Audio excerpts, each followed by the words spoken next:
are a winner. Stand tall, be proud. In the face of doubt, you shout it loud. Feel the strength, let it in. With every step, you're gonna win. You are a winner, feel no pain. You are a winner, feel no pain. Yeah, I woke up feeling like a champion. Every move I make, I got the stamina. Eyes on the prize, never lose sight. Grinding every day, pushing through the night. Got the fire in my soul, never back down.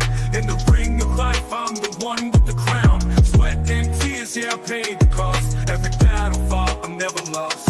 Hit the floor, feel no winner. Stand tall, be proud. In the face of doubt, you shout it loud. Feel the strength, let it in. With every step, you're gonna win. Every challenge met, every goal in sight. In the gym, on the grind, it's a warrior's fight. From the bottom to the top, yeah, I've been there. With the heart of a lion, I face the dare. No fear, no limits, just pure drive. In the race of life, I'm alive. With every push, with every strain, I'm a winner, feel the gain. Hit the floor, feel the power. In this moment, it's our hour. Rise above, break the chain. You a winner, feel no pain. You are a winner. Stand tall, be proud. In the face of doubt, you shout it loud. Feel the strength, let it in. With every step, you're gonna win. In this moment, own your name. You are a winner in this game. You are a winner. Stand tall, be proud. In the face of doubt, you shout it loud. Feel the strength, let it in. With every step, you're gonna win.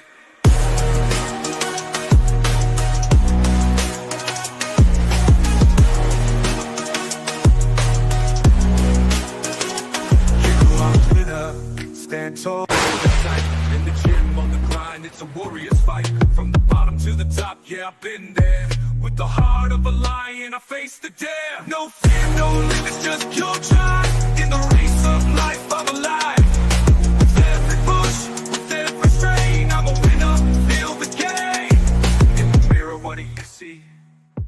Out in the face of doubt, you shout it loud. Feel the strength, let it in. With every step, you're gonna win. Hello, everybody. Welcome back again to Blueclouds Media YouTube channel, Blueclouds Media channel. Yes, again, we are back again with another intriguing live stream, live coverage of a pivotal Premier League clash between Manchester City versus Chelsea. I'm your host Nizam with my co-host Stephen G, and today we will be dissecting. We will be dissecting the crucial encounter with an in-depth analysis and expert reaction between. This is a match that holds lots of. Let me up my volume a bit. I think I got it right. Yeah. Absolutely, this is a match that holds significant implication for both teams. The top four aspiration. Can Enzo Maresca, Pep Guardiola, former assistants and proponents of his attacking philosophy, overcome his mentor? That's what we'll be looking like. Erling Haaland, will Erling Haaland continue his goal scoring form? Will City overcome their recent Champions League setback and capitalize on their home advantage? Or will Chelsea, despite their defensive injuries, extend their lead in the standings of the English Premier League table? Join the conversation in the live chat. Share your prediction, insight, and questions throughout the broadcasting show, as we're going to be discussing this for almost about an hour and a half. So wherever you're watching us from, guys, you're welcome to Blueclouds Media channel. We're streaming live on two platforms. We got lots of series of topics to go through. But if you're there, if you're watching this live, stick with us. Do not go anywhere. Stephen and me will take you guys within a few hour and a half of interesting live streaming. So be part. We'll be right back in just a short break.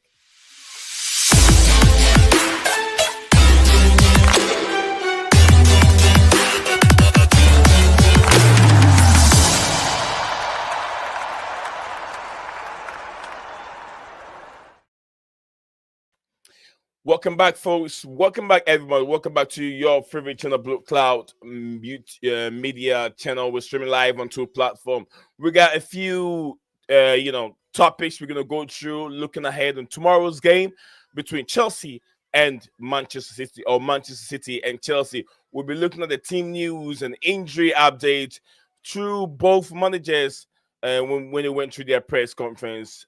We're looking at that. We're also looking at tactical analysts, which are comparing Guardiola and Enzo Maresca's approach to tomorrow's big game.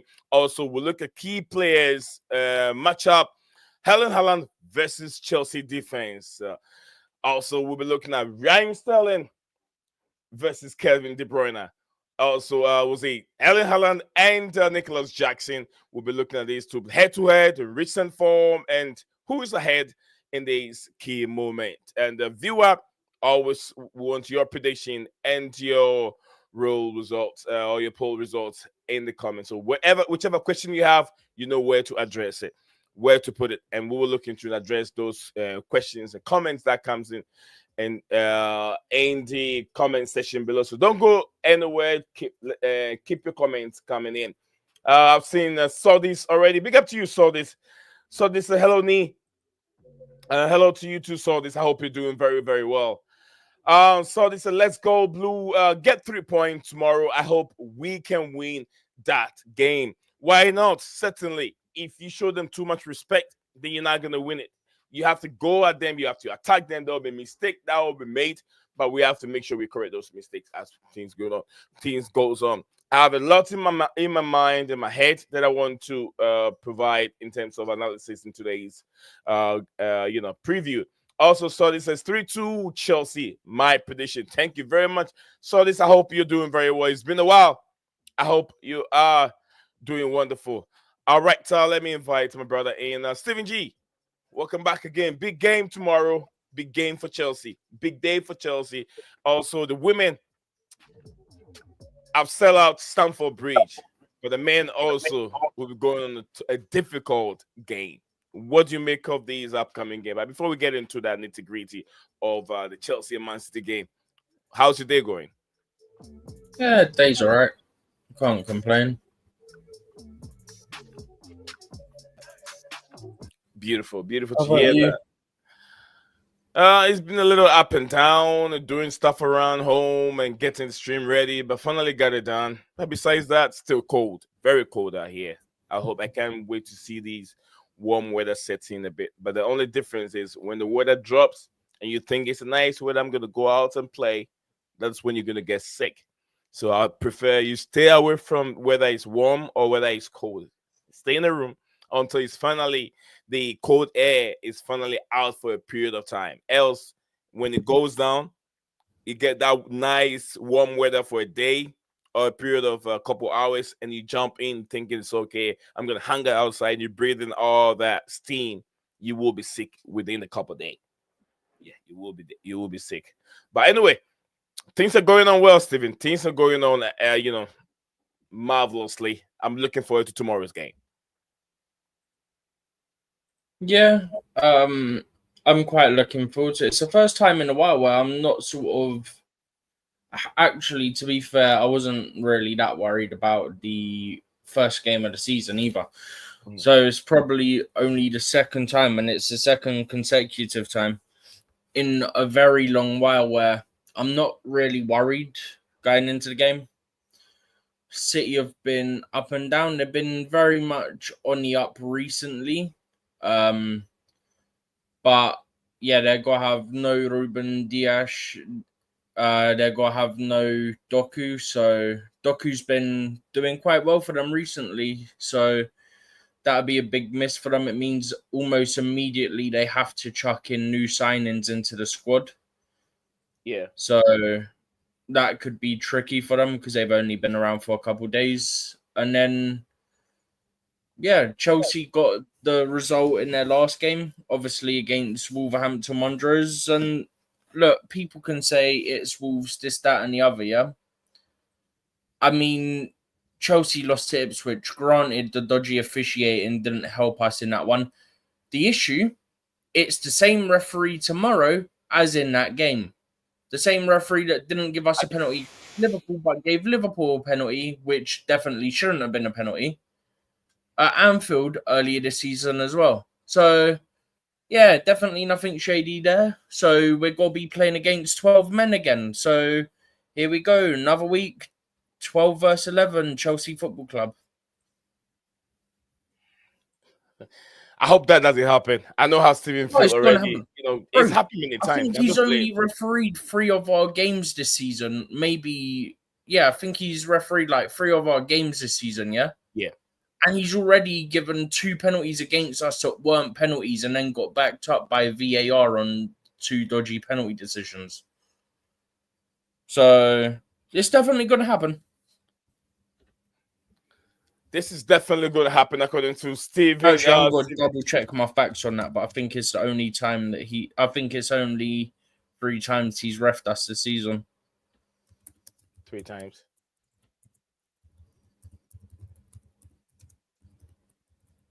Okay. All right. Keep the comments coming. Ty Alpha Chelsea session. Big up to you, Ty. I hope you're doing very well. We are on it. Let me know your prediction on the comment section below. Keep it coming. Keep it coming. So this, big up to you. So this is, I would prefer Tosin ahead of Cole because Tosin have claim is a claim head ahead of Cole can make silly mistakes. Tosin against a big team like Chelsea, and he is coming from injuries, so he will prefer. But you have to remember that Tosin doesn't play the same position. So this, Cowell played the left centre back. Tosin doesn't play left centre back. He plays in the right centre back. So you don't have to have a problem with that. You're not going to have a problem with that. All right. Just jumping back in, by the way, he's refereed us twice this season. We lost both games to Liverpool away and Ipswich away. Both games had 2 dodgy penalties, which helped decide what way momentum and the game would swing. And they were blatantly, obviously, not penalties. The Liverpool one, there was a handball which let the ball drop to his feet. The Ipswich one, well, let's not get into that because that one was the most obvious no penalty that you could possibly see, and it still got given. So we don't need to rehash the Ipswich one. Chelsea Football Club and referees, PGMOL and PGMOL, right? PGMOL, MOL, always fighting with Chelsea. Chelsea doesn't understand. I mean, I do agree with Chelsea Football Club. Things hasn't gone well with him in terms of officiating from Premier League referees. Anthony Taylor is one of them. It used to be Paul Tierney. It used to be Mr. Oliver. Oliver has gone down. Oliver's still there, brother. Oliver is still there. Don't let this fool you. I'm talking about seeing Oliver in Chelsea's games a lot. We haven't seen him much this season. But yeah, Anthony Taylor, very, very, Premier League officiating official who has have it very hard with Chelsea in terms of bad officiating, refereeing, officiating like Chelsea's games. But anyway, Chelsea should win versus City, according to Scala. Big up to you, Scala. I wouldn't say should win. That's a bit extreme. Tottenham beat City. We beat City. Chelsea can as well. Why not? Why not? Only if Chelsea attacks. City don't have legs. The midfield is gone. And we've seen that in so many games against Tottenham, against Manchester United. When you push the ball at them, they can't run. So a team that can run, you have to put pressure, power pressure. And I know the new players they've signed, the 3 new players they've signed this season or this January window are available to play against Chelsea. But yet, look, they're not going to have it that easy. They're not going to have it that easy. You have to understand the tempo of the game, which they're not used to. This is English Premier League. Mamouche is not used to it. That centre back is not used to it. Who else? I forgot the third person's name. They are not used to this tempo. But one way or the other, maybe one of them will feature. Maybe Mamouche will feature, but he's not going to have it easy. All 3 of them are going to be in the squad. Yeah. So big up to you, Scala. And I hope you're doing very well. Wherever you guys are watching us from, you're all welcome to Blueclouds Media YouTube channel, and we're streaming live on X at the same time. So whichever platform you see this stream, make sure you like it and love it. Let's keep it going. Anyway, Stephen, we're gonna start. We're gonna start from the press conference and team news. Both teams, those that are available to compete in this fixture.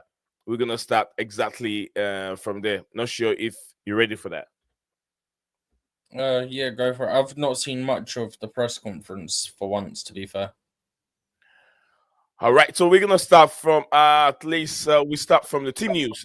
Team news. What did Enzo Maresca said directly? I think a few questions that have been asked. Enzo Maresca says probably Levi. He said Levi Cowell, Enzo Fernandez could be available. It depends on today's session. Romeo Lavia will be out, but we don't want to know. They don't know yet if he could be a few days, weeks, or more. No, Lavia is at least weeks, if I'm not mistaken. Yeah, he said that it could be. It says Lavia. It says Romeo will be out, but we don't know yet if it could be few weeks or more, according to the report from Enzo Maresca's press conference. But Palmer is better. Cole Palmer is better. So Levi and Enzo Fernandez could be available. But looking at players that will be out, Romeo Lavia looks like Romeo Lavia could be the player that will be out of tomorrow's game. So pretty much almost all the team. We have almost all the team. The only ones we know besides Wesley Fofana and who else? Is it Fofana, right? Besides Fofana and Lavia. Team is ready. Oh, for goodness sake, man. What is it? Chelsea versus Arsenal away has been moved. Actually, it don't really affect me, but even still, it's been moved to the 16th of March at 12:30 kickoff. It's a Sunday. 1:30 p.m. on Sky Sports. If Arsenal get to the Carabao Cup final, it'll be postponed. Yeah. Just a reminder, Arsenal are 2-0 down from the first leg against Newcastle, so they ain't turning that one around. But yeah, that's just popped up now. That's just come out now. But yeah, in terms of injuries, Fofana, Lavia, both out. Who else was there? Maybe Colwell, maybe Enzo. Who else was there? I always forget who else there was. Bear with me. So I think that might be the only two. All right. What's the reading? I'll do whatever you're looking for. I'll go for it. Scala United, big up to you. Scala said Enzo Maresca need to improve his record against the top seed side. He went ahead and said lost to Liverpool, drew to United and Arsenal. Spurs don't count. Big up to you, Nee and Steven. Big up to you, Nee and Steven. Big up to you, DJ Salve. It says big up to the chat. Smash the like button and subscribe to Blueclouds Media YouTube or Bluecloud Media channel. Thank you, guys. Sooner, I don't know why I forgot to drop the link on time, but we will put a link in there, and y'all can come on a bit later and feel free to let us know your prediction lineup and your predicted scoreline at the same time. So we'll look Need Badi Show as well. Okay, so Badi Show, Levi Cowell, and Romeo Lavia, 3 players. No. Fofana, definitely. Lavia, definitely. Badi Shield, definitely. Maybe Colwell, maybe Enzo. Yeah, it didn't say Cowell. It says Cowell. It says Levi Cowell and Enzo could be available. They could be. So they're doubt, but they could be. Yeah, there's still maybes either way. Okay. I don't like the fact that it's deemed a could be.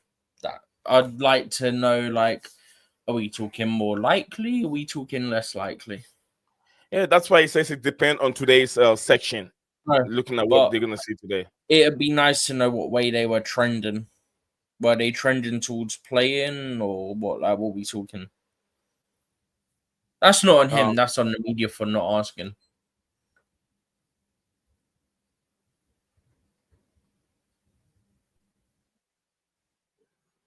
All right. So another question that was being asked to guys, if you're joining us, we're going through we are going through all the questions that was being asked during press conference preparation, team news. We'll look at Chelsea right now before we'll turn our attention to Pep Guardiola's side. Another question that was being asked whether there will be signings in this January transfer window. Enzo Maresca said, with the club, the sporting directors will pay attention if something can happen. We will see in the next 10 days if something will happen. So he did not really say whether yes or no. He says with the club, the sporting directors will pay attention if something can happen or not. So he did not really say whether they're going to bring in a center back, a midfielder, or an attacker or a winger. No one knows. There wasn't much of a statement made on that. Steven, anything on your side? Because I'm just reading what no. I've gathered. Nothing. No, it's not really anything. Okay. DJ says Scala must be happy as a Manchester United fan.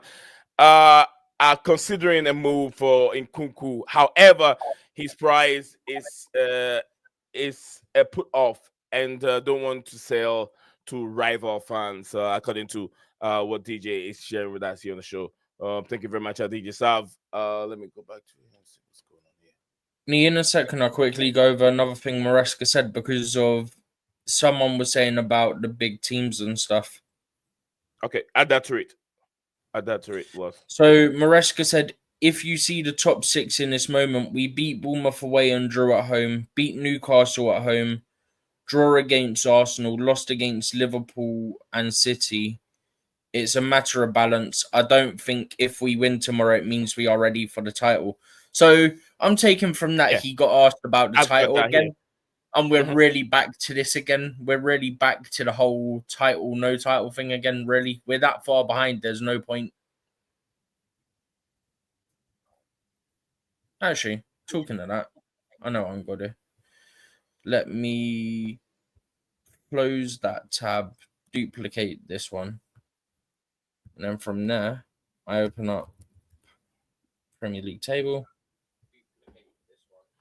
All right, so let me. We're 10 points behind Liverpool. 10 points. So if anyone was asking him about the title, they're idiots. Anything can happen, Steven. Anything can happen. Chelsea aren't in the title race. Let's not do this. No, Chelsea are not in the title race. Definitely, Chelsea are not in the title race. Yeah, that's what I'm saying. Because of it seems like he was asked about the title again. Crazy. A question was being asked about the midfield situation. Would there be any recalls? And this is what Enzo Maresca have to say. He says that he says no. We have at this moment we have players. We have enough players. Enough players to cover that situation. Players like Moises Caicedo, Enzo Fernandez, and Karen Disbury Hall. The intention is not to go for any more midfielders. That is a report from Enzo Maresca. Is there anything you want to add to that, or do you want to comment on his comment from Enzo Maresca? Which one was that again? Sorry, I was trying to get up the City injury news. He was being asked about the midfield situation. Would there be any more recalls? That was the question. And he said, no. He said, no, we have at this moment enough players to cover that situation with Moises Caicedo, Enzo Fernandez, and Kieran Drisbury Hall. The intention is not to go for any more midfielders. That was a report. Enzo Maresca. Well, let's hope the sporting directors don't sell Dewsbury Hall then, because then our manager is in deep trouble. Okay.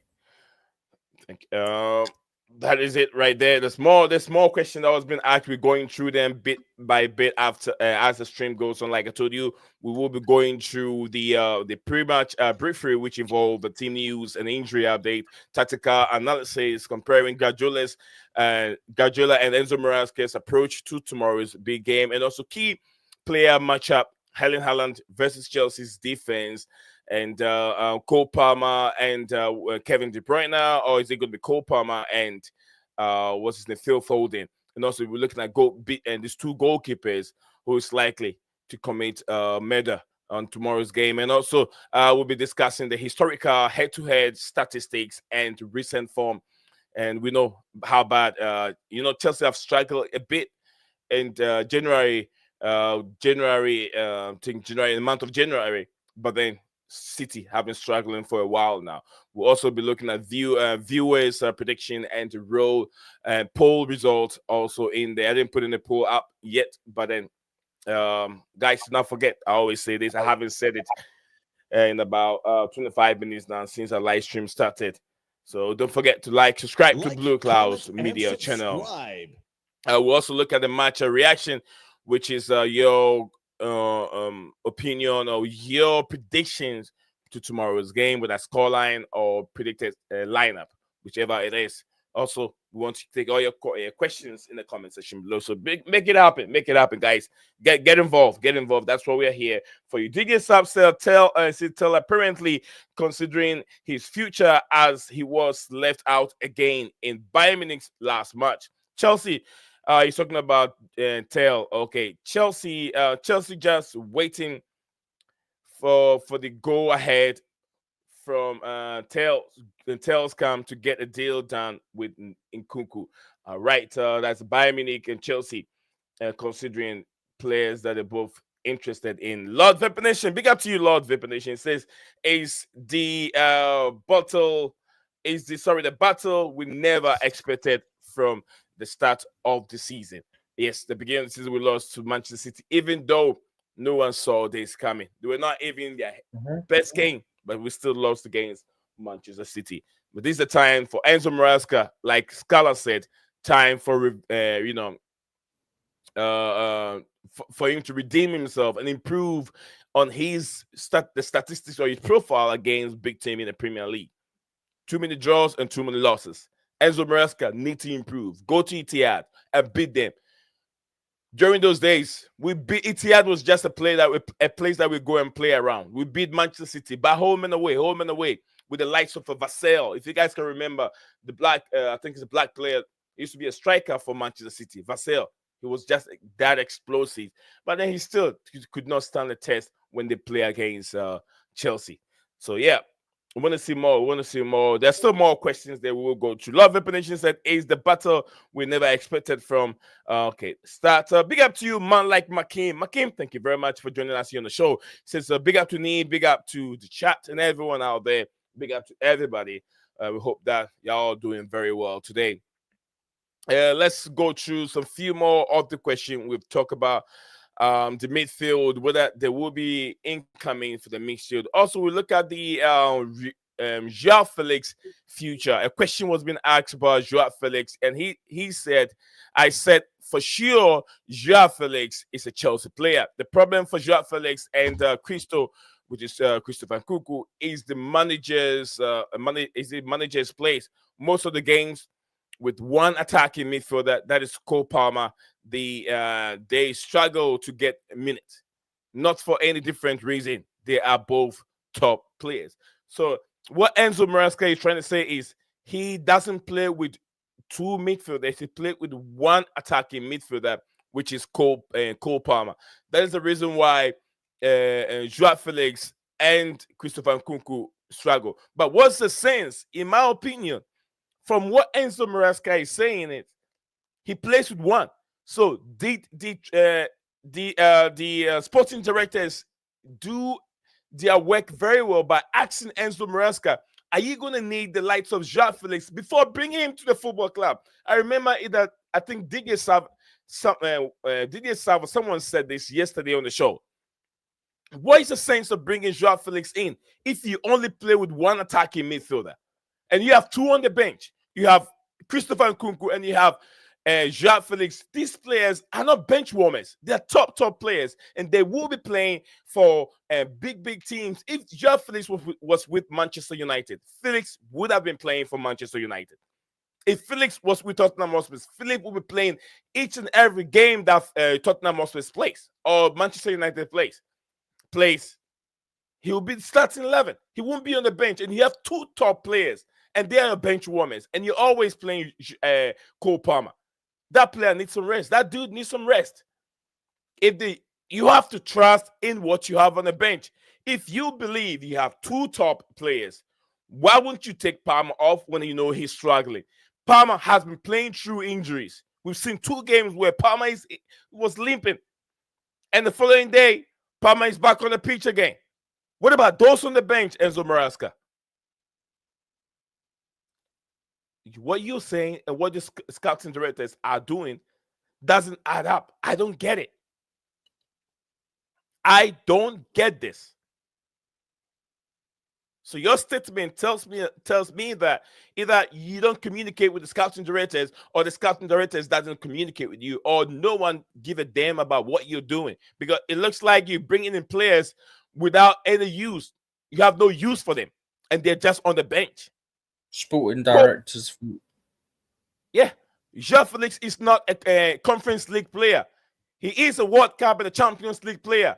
Unfortunately, Chelsea is not playing the Champions League, and they're using him for just Conference League games. Come on, man. You got to show some respect to this player. It's on the sporting directors, by the way. It's on them. Let's put it this way, yeah? The reason I say it's on the sporting directors, yeah?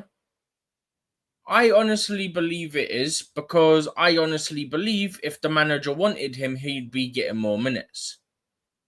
He's not getting those minutes. So that comes back to the sporting directors. How about listen to the manager on what he needs, listen to the manager on the profile he needs, and go and get those players. It's not that difficult. It really is not. If the manager says to you, I need a goalkeeper, I need a centre-back, I need a striker, I need this profile at centre-back, I need this profile at striker, I need a goalkeeper who can play with his feet as well as being a top-level shot stopper, you go out and you get that. It's really not difficult. At this point, chuck in a winger as well, because we've just lost one. If you really want, you can chuck in a winger. But it's not that difficult. If they do that, yeah, we might actually get somewhere. But I've got a funny feeling they're just going, oh, I like this player, I'm going to sign him. I like this player, I'm going to sign him. That's very much what it feels like to me at the moment. Oh, this player? Oh, big name. Let's just sign him, even though he might not fit. Okay. Bro, remember when we got Felix, yeah? And I said to you, where's he got to play? Where does he fit? I don't know. Exactly. This is the problem we have. Seriously, this is a very a big problem with the sporting directors not doing their job right, and we've said them 1,000 times over here. Big up to Ishwara Vana Ishwara says Sanchez, James, Tosin, Chaloba, Cucurella, Casado, Enzo Fernandez, Madueke, Palmer, Neto, Jackson. Those are his starting 11. Those are his players. He predicted 11. I think that you're really spot on. Close to what I have. Yeah, really spot on. Jack and Sanchez, James, Tosin, Chaloba, spot on.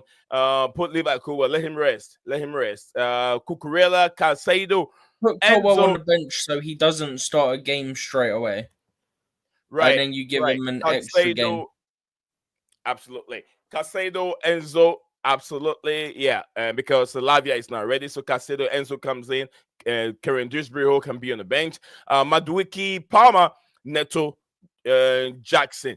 I will replace. I think that this game, I've said it yesterday, that this game is calling for Madueke and Neto on both sides. Neto on the left, Madueke on the right. This game is not a game for Jadon Sancho. He will slow the game down. We tried that combination against Wolves, and it didn't look that good.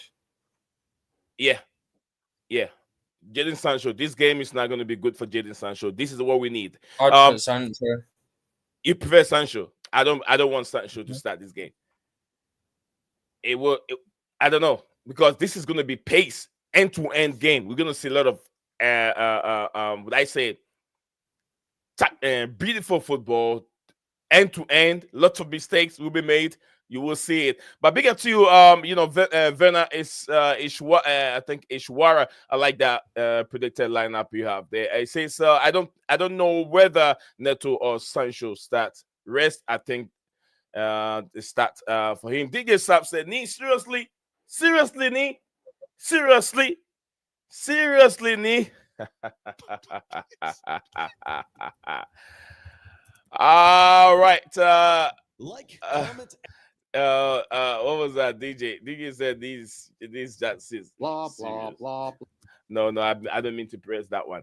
DJ said, "Need seriously, right? Where is it? Where am I? Come on, yeah, okay." He says, "Bro, you're really asking this question about the sporting directors. They are a disgrace and embarrassment to our football club."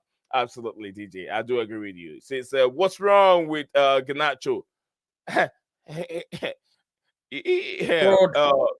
it's where you don't want to mention this name. Chelsea fans don't want to see Henacho at Chelsea Football Club.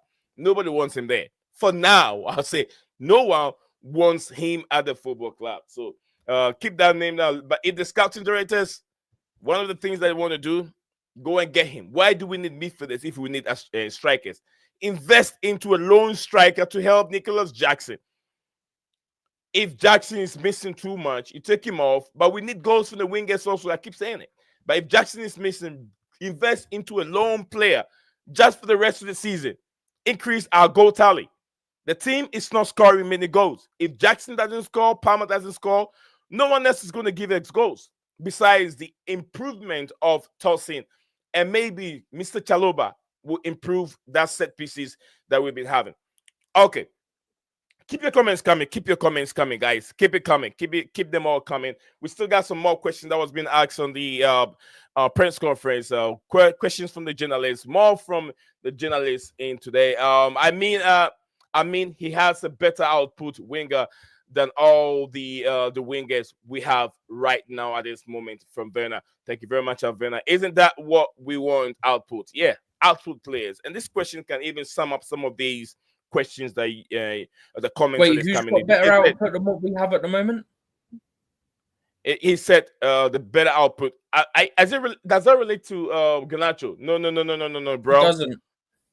Statistics will tell you Garnacho is even worse than what we have. Statistics will tell you, brother.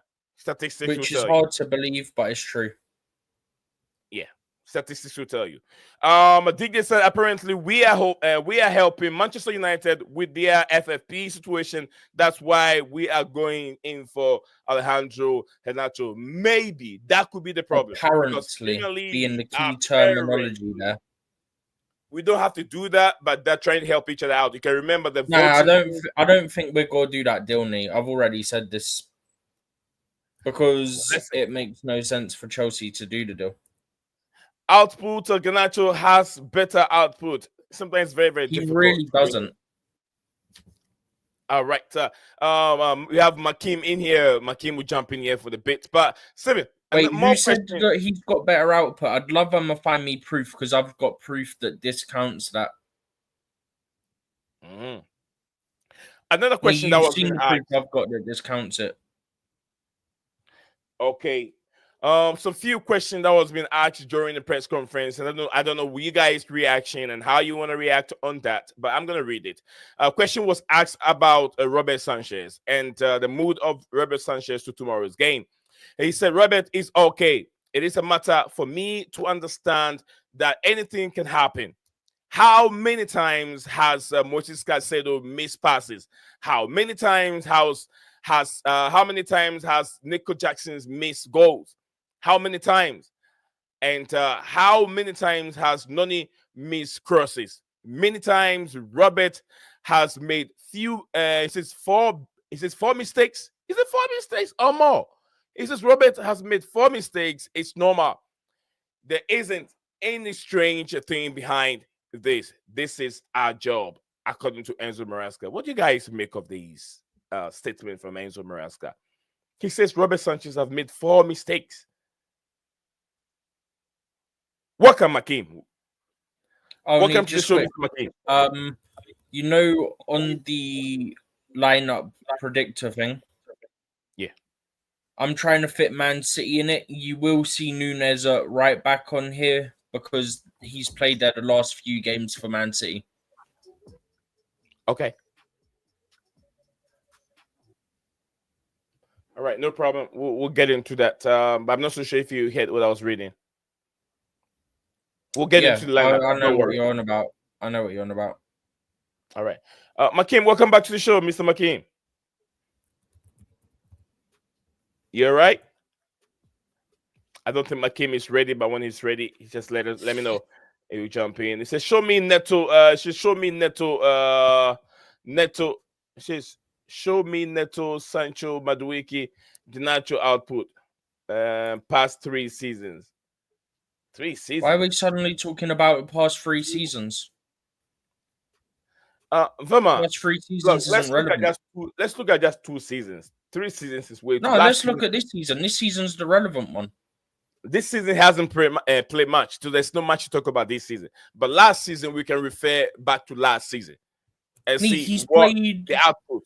Out of I think it was out of Garnacho, Sancho, Madueke, and Neto.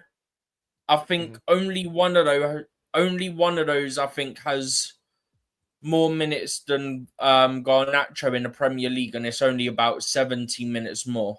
And I think all of them have more output, if I remember rightly. Okay. Oh, I think I made a big mistake.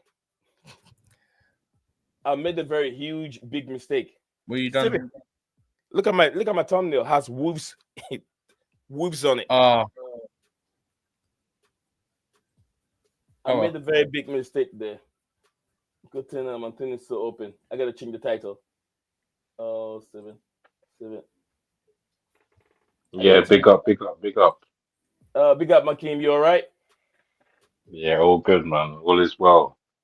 Everyone okay? Yeah. Yeah, all good. Everything's okay. Steven, take over. You guys can have a discussion. Let me change the thumbnail real quick. Let me change the thumbnail. What's a big mistake? Yeah, no worries. Just quickly, yeah. So if we talk Premier League, yeah, Garnacho has 1,146 minutes, yeah. Noni has 145 more minutes, but Noni has double the amount of goals, 3 times the amount of assists, and 1 more big chance created. So if you want to talk output, Noni wins on that one. Neto has 1 less in terms of output, but he's played 70 minutes less. He's created 1 more big chance. Sancho has played, I think it's about 150 minutes less. And he's got 2 goals, 4 assists to Garnacho's 3 goals and 1 assist. He's also created 4 big chances. So all 3 of the Chelsea wide players I've got listed here all have created 4 big chances each. That's all I'm saying. I don't know what's going on with this club. Because as someone said about Garnacho has more output than Noni and them lot. You talking this season? Yes, I said let's talk this season because this season's relevant. I'm not going to talk about last season because players' form goes up and down. I don't need to talk about last season. Yeah, that's irrelevant. This season's relevant because you're looking to buy the player mostly based on what they're doing right now rather than what they've done in the past. To be fair, with our sporting directors, you don't know. But typically... Steven, are we really selling Santos? Is this true? No, we're not selling Santos. I don't know where that report even came from. Where did you see that from? It probably came from some crackhead in their mum's basement. Hey, that's not where I get my sources, man. Hey. We live in the same city, you know. What do you think this is? I hope it's not coming from Ben Jacob. But I don't know, man. This club needs to fix up, to be honest, man, guys. This is it's getting ridiculous because you got teams that are lower than us here looking at us like what are you guys doing? And you got teams that are 15th looking at us like yeah, you guys are messing up. You're bottling it. I don't. And the thing is, it's just the dismissive nature of Mhm. Enzo Maresca in that interview. It was very disingenuous the way he put the whole team down for a decision that came from the sporting directors. I understand you want to keep your job here, but you didn't have to bring the whole team down just to justify one thing. You just say something else. You've done this a long time. Like Pep wouldn't bring up every other player that's done bad.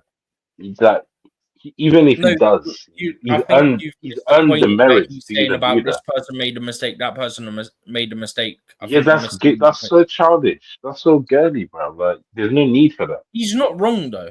Every single, it's more a point of every player has made mistakes, which is true. The issue is Sanchez is your goalkeeper, so the impact of his mistakes are larger. Yeah, because parameters matter, Steve. And this is No, why I'm no, saying look, I it's get what you're condescending. saying, but I'm also saying It's he's con. not just chucking players under the bus. He's not wrong. Those things that he said are factually accurate. You can't say that about a goalkeeper, yeah. Like there's a reasons why lines matter and within the perimeters, yeah. And you can't go beyond that and No, thinking I've got nothing you wrong got with him saying what he said that there, so was long as mad. he bashes him, like verbally batters him in terms of when he makes a mistake behind the scenes. I've said this before, I'll say it again. Yeah, but Because why does that trust have to me, be the other option? These guys are professional liars. That's all they do. uh, is was They by the never way, answer. They never answer anything straight. just quick, yeah. Why is Varner asking you talking about this season when them sitting in 13th and show our winger stats when we were 10th? Why would I talk about something from 1 or 2 seasons ago when that's not relevant to now? You don't buy players based on what they were doing 2 years ago. You do it based on now. That's the whole point of looking at this season's information, this season's data, as well as watching them. So that's why I'm going to go based on this season. Also, yes, I do think he's that bad, and it's got nothing to do with the Mount deal and getting unafraid we get mugged off. He ain't a 60 or 70 million euro player. That's just facts. So why hype the lap? Jackson's better than the lap. I rate the lap, but he's not my number one option. My number one option, as I've said 100 times, is Gikresh. Steven, you can go through the comment, some of the, and if you have a Yeah. time, go through some of the comments coming in, and you It's can all let you from can Vaughn. let I'm my- basically going over them anyway. Okay. Because he said show proof, and I've read through proof. You talking about this season when they're sitting 13th? Guys, Show up, apologize that's for my when we were quietness. 10th. I'm sorry, Steven. I'm sorry. Yeah. I'm sorry for my quietness a bit because I made a huge mistake with the thumbnail logo. I have to switch it right now, so that's what I'm doing whilst we're live. So sorry. Go ahead, Steven. Yeah, he said that I'm talking about this season when United are 13th and show our winger stats from when we were 10th. Well, I don't use the data that's not relevant to the conversation, and we're looking at Garnacho now, not Garnacho 2 years ago or 1 year ago. So that's why I'm using this season's data. He is I don't that even bad. know. I don't even know why you're going. There's no need to go down that rabbit hole, man. Like he's not better than what we've had, like before or after. Like his body's weak. Like he's got. There's nothing he can do to help us. So it's like I would even go down that line. It's long. And the thing is, yeah, Mhm. like we have to know like what is he gonna help us with, and Nothing. that's what I'm finding hard to see. Bro, the fact that Like if we his chances created, well, big chances created, is lower than what we have now. Yeah, when we criticize our wingers a lot of the time for not creating big chances, like they'll create chances, but not massive chances, this, that, and the other. Yeah, and sometimes they have really bad games. I think our wingers typically, even on their bad games, have better games than what he has. I've changed the logo. I don't know if it's really affected. It has been applied or not. Let me go. Let me go on YouTube directly, and then I'll change it from there.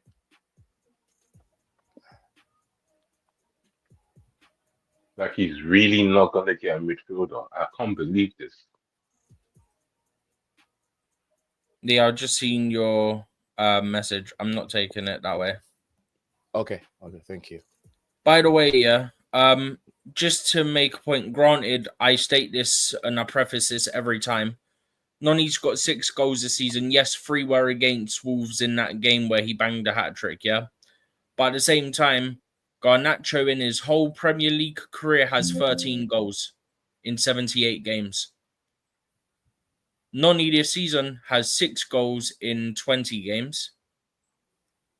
He has 3 assists, and Garnacho in his whole Premier League career of 78 games has 7 assists. That is mad.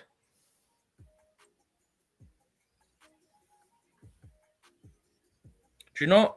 I'm actually going to go one better and show you his stats from the season. I'm going to get Garnacho all seasons next to Garnacho this season, and then I'm going to share the tab. Okay. So are we interested in anybody else though, like in the transfer market? Because it's finishing soon. Yeah. We got 10 days to go. There's still some few days to go. We have Jonathan Tales, as DJ was giving us an update on it. He's with Bayern Munich, and from what we know, some reports, rumors are saying Bayern also interested in Christopher Nkunku. So both wings, it goes here and there. But Jonathan Tales, to me, 2 weeks ago, by a week ago, when I read the report, say Jonathan Tell? Not Jonathan Tale. What's his name again? Mattis Tell. Mattis Tale, yeah, Mattis Tale. From what I was reading, is he went to company about 2 weeks ago and talked to company that he wants Jonathan David. Yes. Don't let me lose my heart. Nee, can I just hop in and can I just hop in? Yeah, Varner said that I'm full of crap. Garnacho has 33 GA in 100 games. Yeah, can I just point out? I have literally said to you, I'm talking Premier League right now. At no point did I say all competitions. It's hard to get his stats, including the chances created for every competition he's played in. It's easier to get that data for the Premier League because the Premier League website has that data readily available. I did say Premier League. I at no point said all competition, then gave you those numbers because I wouldn't lie. I don't need to. Just had to jump in with that and say that I'm not full of crap. I am speaking facts. All right, exactly. What's it saying? All right, that's no problem over there.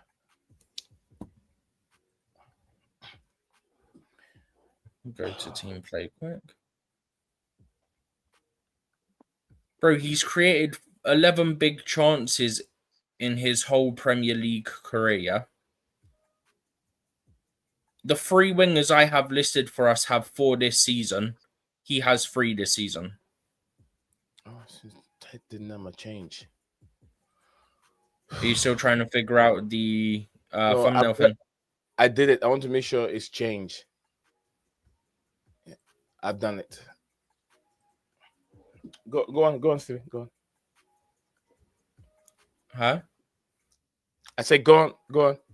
Keep going. I think I'm almost done. Just give me one Okay.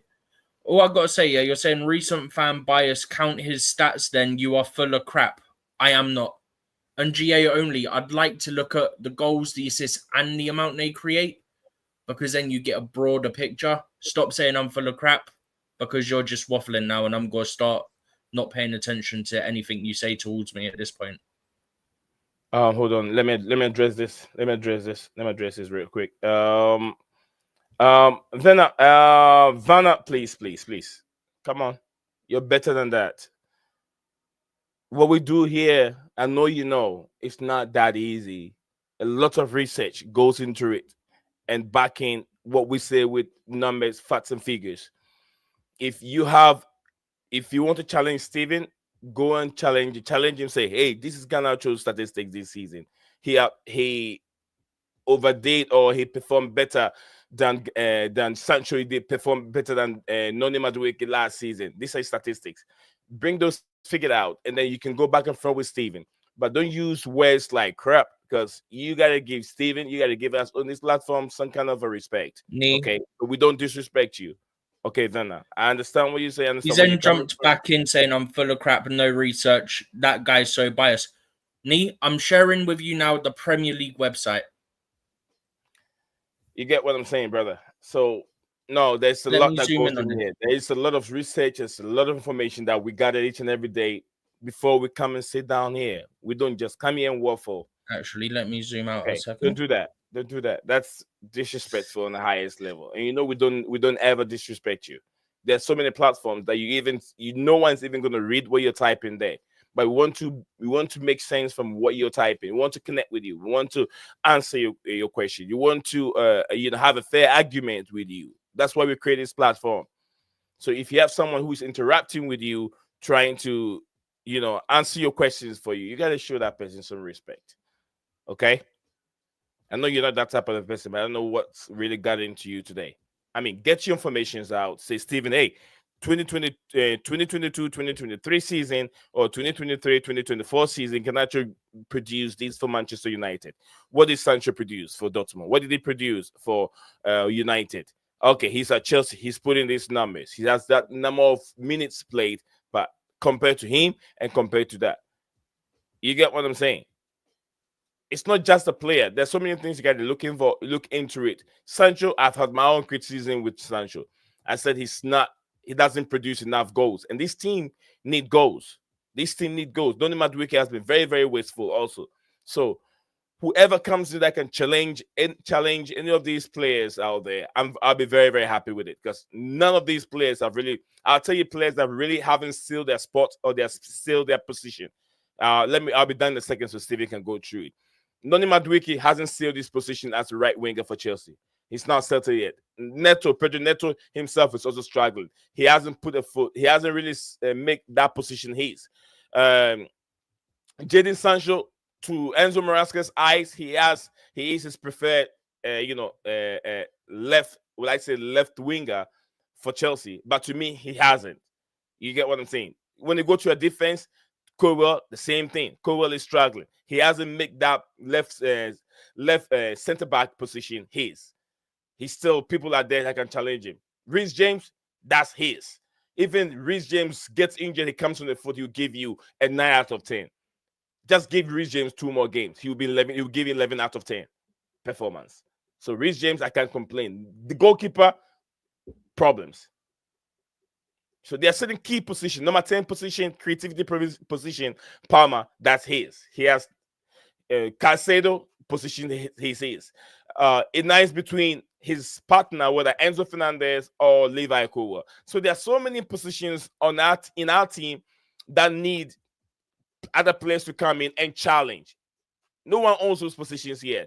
So if Garnacho comes in and wants to challenge and is get better and giving goals, if you go to Napoli, De Laurentiis said only if Garnacho can give him 20 goals a season, he's going for Garnacho or Garnacho.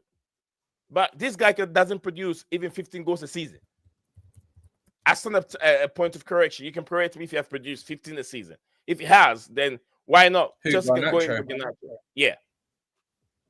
Garnacho or Madueke? Garnacho. Madueke, no. But Garnacho, has he produced 15 goals a season? That's what we should talk about. Okay? I don't believe so. If you're paying that amount, the amount that Manchester United are looking for, do you want a player that can offer 20 goals a season, 15 goals a season? And we've all sit here and say, look, the deal that Chelsea did with Mikhailo Modric was a wrong deal. He's not a 20 goal a season player for us to spend that money on. And we understand it was a wrong move. And I know the club also understood that. But if you're spending money on those players, you want them to offer you that number of goals. But anyway, we'll move on from that. I don't know, Steven, go with what I mean. Mm-hmm. Discuss what you want to say.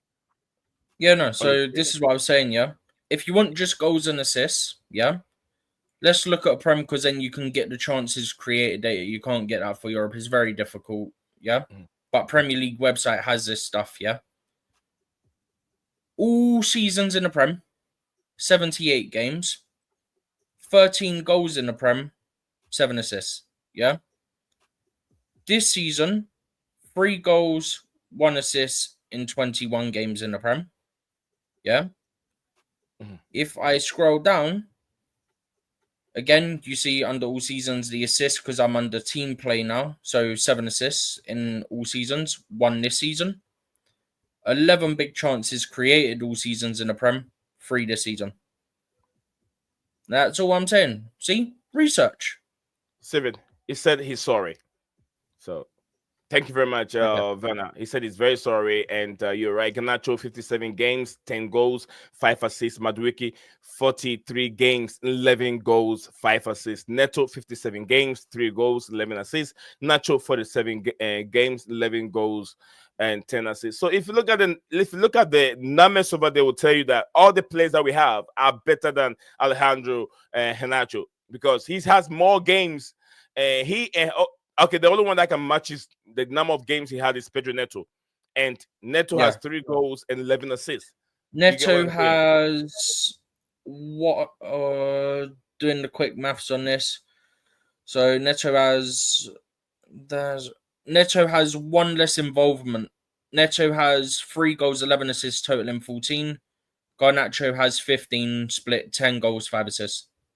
So in a nutshell, you could say that Neto doesn't score many goals, but he offers more assists.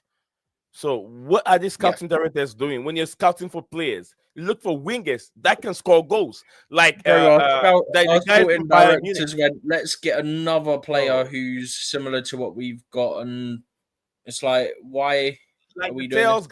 The tails guy, he offers goals, and he also good on the left hand side. He's also played striker, right? Yeah. So let's give the job to McKean. McKean can do better than these blinded scouting directors. McKean can do better. Bro, give it to me. I'll do a better job. It's not difficult. Oh, I'll split the money between the two of you. So I'll make sure the money that's going to these pump and stars, they call themselves scouting directors, will go to within you and McKean. You guys can do the job, and even you can hire Werner Ishwara to in the scouting team. This is the shambles. All I'll say, realistically, you could have got, if you really wanted for, I think it would have totaled about 200 or 300 million if you're talking euros, yeah? You could have got Diogo Costa, you could have got Kvaratskhelia, you could have got Gyökeres. That's like 200 and a bit, I think, million in euros. Oh, look, there's 3 positions filled because you've got Mudryk situation going on, yeah? Then you just got to find a centre-back. Wow, that's difficult. Done in 2 minutes. It's crazy. Simple. It is. Stephen, I've done it. Makin, what do you think? I think upgrades on what we got. The approach here on how like they're utilizing players, it's not, how do I say, they make it too obvious that it's a business. Even when recently they've come out here and said that, that they've come out a few times saying that they don't like it when fans give them backlash. Like this ownership has said that a few times. So it's a thing where they're sensitive to the noise, but then again, you won't acknowledge the noise. You want us to be silent about someone like Garnacho. I don't know. It just doesn't seem very honest to me. I don't know about you guys, but that's the statement they put out there was a bit crazy. And I don't know. I'm just not happy with Maresca, to be honest. I feel like he's too desperate to keep his job. But Makin, what would you do? A job like that? This is a job of a lifetime. How many managers will wish to be the head coach of Chelsea Football Club? How many Yeah, coaches but now? You yeah, get but what? the thing is here, Nee, Yes, sir. when you become a worker, yeah, you Yeah. have sometimes the stages. You study the game, you become Mhm. an apprentice, and then you become a manager, then the boss. Do you get what I mean? Yeah. So it's a thing. So it's a thing where for Maresca, it's like this is your apprentice side into you being one of the elite managers. Yes, sir. They've given you a contract for 2 to 5 years here for you to do something so that you can have your name amongst those managers. This is your opportunity. Do you know what the issue is? That You're he's not clearly that not guy getting yet. back to the people he wants and Yeah, but needs. he's not that guy yet. And the thing is, the But fact that if you're you not don't that get the guy. bro, just quick, No, bro. but wait, hold on, Steve. Hold on, 90%. hold on. Just the fact, yeah, you're not that guy, and you're coming in with less of a rep, like with a big stake like that. Mhm. You have nothing to lose, bro. Do the craziest thing for you to get to where you need to be, so that when they sack you, because they will sack you, because they're not going to be responsible for their decisions, you're going to go onto a better team. Okay. Oh, look at the Ancelottis. Look at how they've been around. They bounced around. The Saris, they bounce around because they do. There's a time where they rebel, and then people acknowledge the rebellion side, and they see the good in that side. Because before that, they're just robots. They like puppet on the strings. That's why I respect guys like Diego Simeone. Diego Simeone did it his way. Mhm. Mourinho and those kind of guys. But I don't know. There's no space for that kind of for them to have that kind of outlet. So I don't know, man. This ownership is So quite whack. sus to me at the moment. Yeah, at the moment, yeah. Whack ownership, according to Makeem. Guys, so Makeem in the building. Guys, let's get it going. Let's get it going. Come on, people. Let's come on. Where my people are? Where my people are? Come on, guys. Let's get it going. It's Rocky down here and in Michigan, representing live USA. Makeem, the London boys are in the studio also, and Vanna also in there representing is, I don't know, I'm sure it's a country, but yeah. Thank you guys. Thank you, right, guys. Keep the comments coming. You're gonna go through some of the few questions before we go to tactical board and see. There's a lot more we can cover. We're talking too much over here. Me, Makeem, and Steven. We're talking too much. Let's go to tactical board. Question about Manchester City's season so far, and this is what Enzo Maresca have to say. He says he thinks that it's normal. It can happen to anyone in the Premier League. What is not normal to Manchester City is that the amount of years they've won things, trophy after trophy after trophy. They've won trophies, but it's normal in football to leave a moment like they have, and they are at the moment for sure they will bounce back, according to Enzo Maresca. Is there any reaction you guys want to comment or react on these statement from Enzo Maresca before we move on? It is true though, like realistically, because every team's got to have rough patches. It's just that City had such a strong team, and then you had Rodri there, which stabilized the midfield, which they're now having some issues with, obviously, without him. And because of, like, you don't really think of City having massive injury issues and stuff like that affected them. Like, when they lost Haaland for a while, they had Julian Alvarez previously. They don't have him this season, for example. So if Haaland's not in form or Haaland's injured, well, who's your sources of goals now? Granted, they've just gone and got a forward in January. They obviously lost Rodri near the start of the season. That's impacted them. I don't think Rodri's missed much time before this. And then they've got a few issues defensively in terms of injuries as well. Obviously, Ake's out for a while. Ruben Diaz has only just come back and he's injured again now. So that's 2 centre backs down. But yeah, I mean, that's part of it, in my opinion. Like, if I look at it now, Rodri's out, Diaz is out, maybe for only a week, but he's only played 2 games, I think, since December, I think I saw. Oscar Bob obviously started the season, he had the broken foot and stuff. And then Nathan Ake obviously injured as well. So I think the injuries are starting to catch up on them, really, is kind of what I think's happened here. Okay. I'm not saying it's the sole reason. There's more to it. But I do think that's a big part of it. Whereas before, I don't really recall them having like a big sort of number of issues with injury, especially to so many of their players at one time. Okay. Makim, you have any reaction towards Enzo Maresca's statement? What he said regarding City's season so far? I don't think Makim is not by his phone, but Werner Ishwara said, I think we need a backup midfielder striker. We can say yet. Of course, we still have Christopher Nkunku. He said, I prefer calling Santos or Leslie Uguchuku first, but I don't know. Maybe the SD wants profit. Sporting directors want profit, according to him. But honestly, we need a goalkeeper. Malacia? Malacia from Man United. I don't think that's going to happen. Malacia, they won't give that to you. Isn't he another injury-prone player? We've already got one of those at left back that we're trying to shift. Malacia is always injured.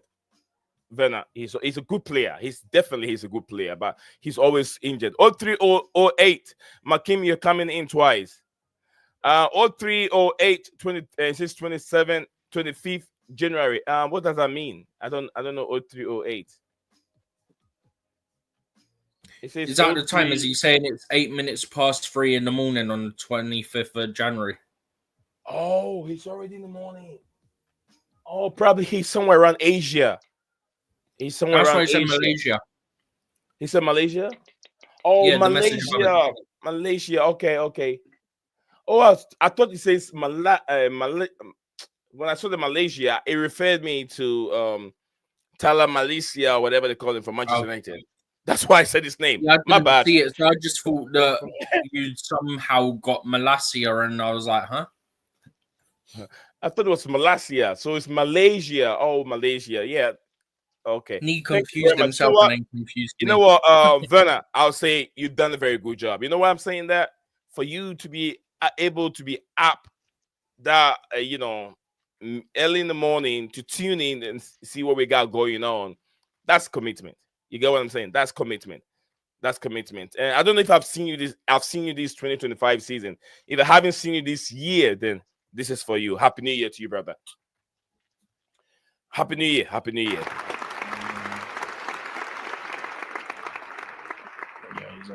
Yeah, I know your country. I know Malaysia. It says, no, I'm from Malaysia. It's a country in front of MY. It's okay, Malaysia, MY. Okay, that's the time. 2nd January right now. You're ahead of us. So if you're ahead of us, you should be able to tell us the future. I prefer keeping Chilwell than Malaysia. Is it what? Malaria. He's called him malaria. You know, like you get malaria, you need like. Oh, malaria. Okay. Okay. I prefer keeping Chilwell than malaria. Malaria, the sickness. I've got it many times, 1,000 times when I was a kid. And not even, I was old, I was still getting malaria. Malaria is more synonymous with very warm and stagnant water. You're going to have malaria. There is stagnant water here in America, but we don't have malaria. We have West Nile virus produced by mosquitoes. We don't have malaria.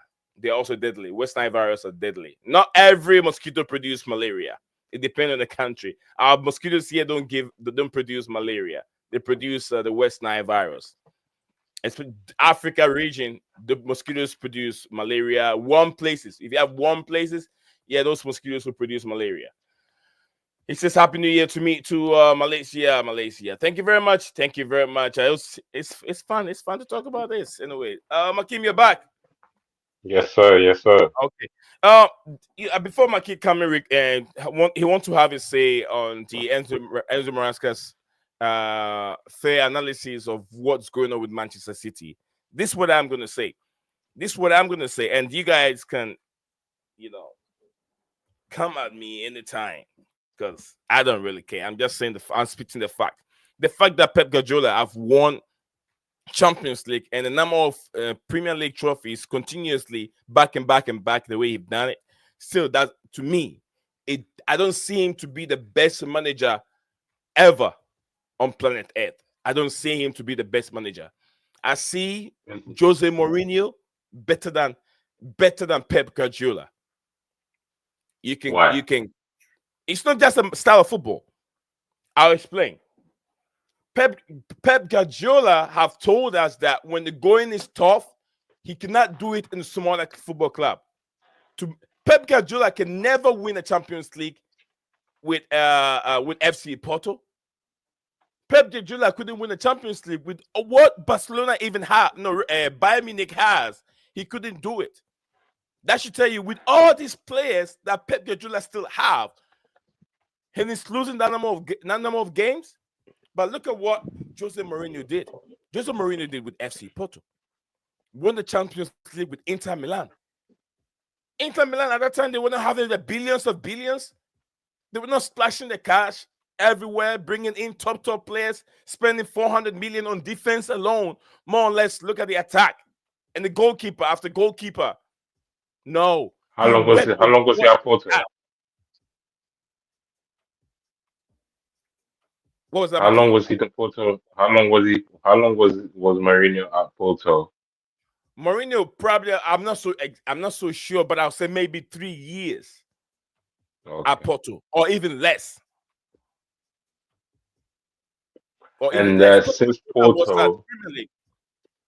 Since Porto, yeah. Yes. Has he been with how would I say? Has he been with an underprivileged team? Has he played for an under top 5, top 3 team since Porto? No, because he's already made the name. So he's not going back down. He has to move up. He did it one time. But Pep Guardiola made his name from a bigger team, Barcelona, to another bigger team. He never takes smaller jobs.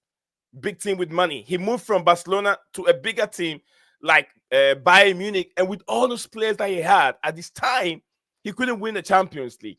And he came to the Premier League with Manchester City. He was there. He's been there for how many years? Right now, will I say 7 years?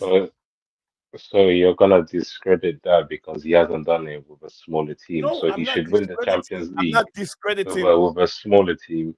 Then you'll be satisfied and say when you say discrediting, it's a big word.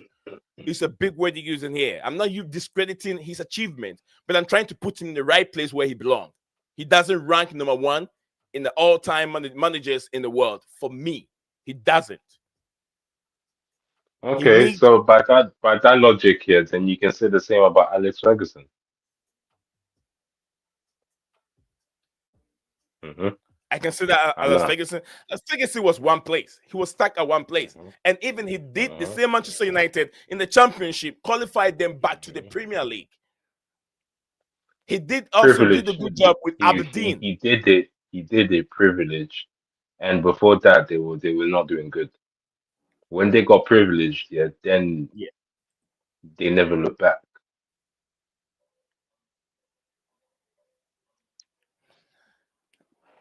Vanna, I'm not saying he hasn't passed his achievement. He has passed his achievement. But look at how he did it, and look at how Mourinho did it. You asking what did he win with Real Madrid? Mourinho's record in the Spanish league, the number of goals his team scored to win La Liga, I'm sure is above what Barcelona did to win La Liga in terms of goals. He didn't win the Champions League. Spot on. Pep Guardiola, I'm not so sure. I think he won Champions League. He won Champions League with Barcelona. That's true. But I'm not sure how many La Liga did he win with Barcelona. Probably one, and the one Champions League. And then he left Barcelona to Bayern Munich. But I'm not discrediting what he has achieved. But looking at the way and manner he did it.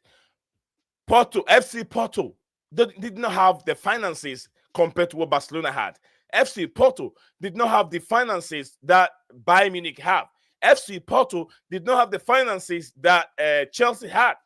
FC Porto did not have the finances that Inter Milan had. So he has been able to do it with lesser resources compared to where Pep Guardiola has been. Pep Guardiola spent over 400 million on defense alone, bro. This man spent over 400 million. Chelsea didn't spend 400 million on defense.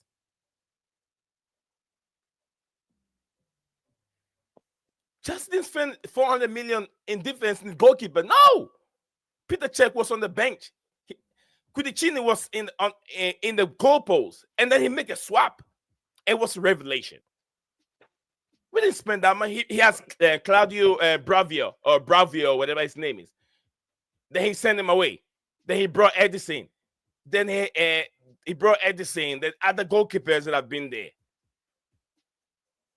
Company was there before he jumped. He joined the club. He brought in Akanji. Go and look how much money he spent on Vasco Gradio, whatever his name is. Josco Radio.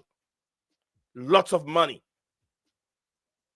Kyle Walker from where? Where was he even coming from? Villa? No, I think Jack Grealish from Villa. Kyle Walker, someone help me. Tottenham Hotspur. Kyle Walker from Spain. Yeah. See how much money he spent on it. So that defense alone is over 400 million. Jose Mourinho, I've never spent 400 million on defense. More for even for us to talk about the midfield or the attack. That's what my sorry, argument guys. is. I'm gonna head off here. Yeah, What was I'm gonna that, head off. Peace. Okay. Yeah, my battery is low. All right, my king. That's all right. Peace. Vena says, but still the trouble with Inter is legendary. Absolutely. He did that with lesser money. The money that he had quality players he was working with less money, and this guy can do it. All these players that he has on the pitch still can use them. How much money did he spend on these player that I always get confused with his name from Leicester City, Ramirez or Ramirez or whatever his name is?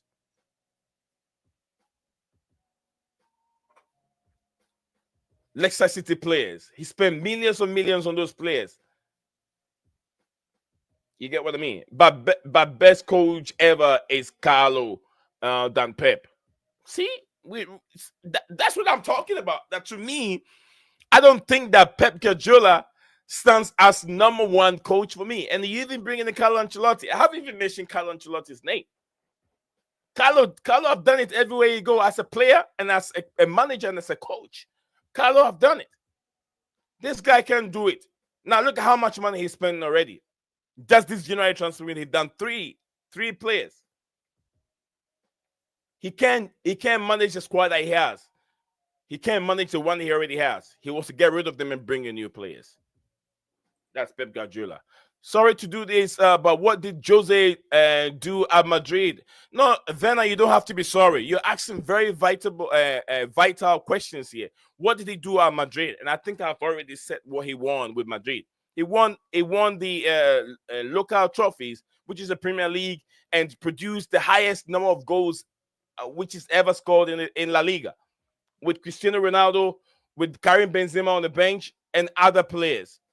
Contribution was just extraordinary with the La Blancos. Vena said that compare Jose Chelsea to Manchester City.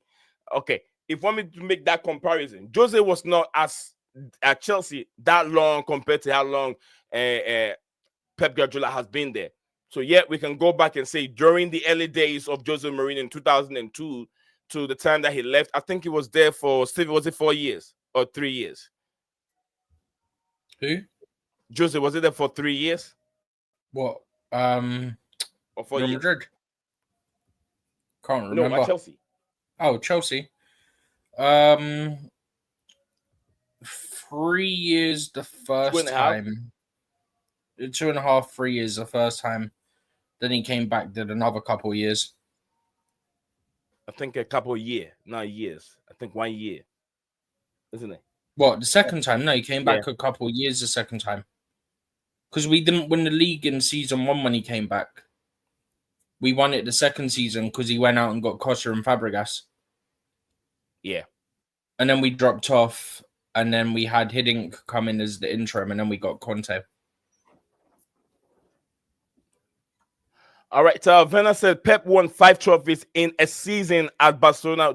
So 1 season. He was at Barcelona for just 1 season, and then he left to Bayern Munich. Or he stayed for a while until he got a new job at Bayern Munich. So there, if you say 5 seasons, that includes the Champions League, the La Liga, and Copa del Rey, and some other domestic trophies. Or maybe he won the Premier League, and he won La Liga 2 times. That's the only reason you can make up to 5 trophies. Or maybe, are you counting the Club World Cup and the Super Cup and all that stuff? If you're counting that, then maybe that's what mount out to the 5 trophies. And then he left the team. Porto was 21 years ago, but I don't know how long he was there, how long he was with Porto. And I would say maybe 3 years or 2 years. Because I remember Jose was an assistant coach at Bayern Munich, Barcelona. He was an assistant coach at Barcelona before he moved away from there. Are we judging best managers on the money they spent? Not really. I'm judging them based on how they become successful. What resources did they use to become successful? Who has enough resources that made it easy for him to become successful?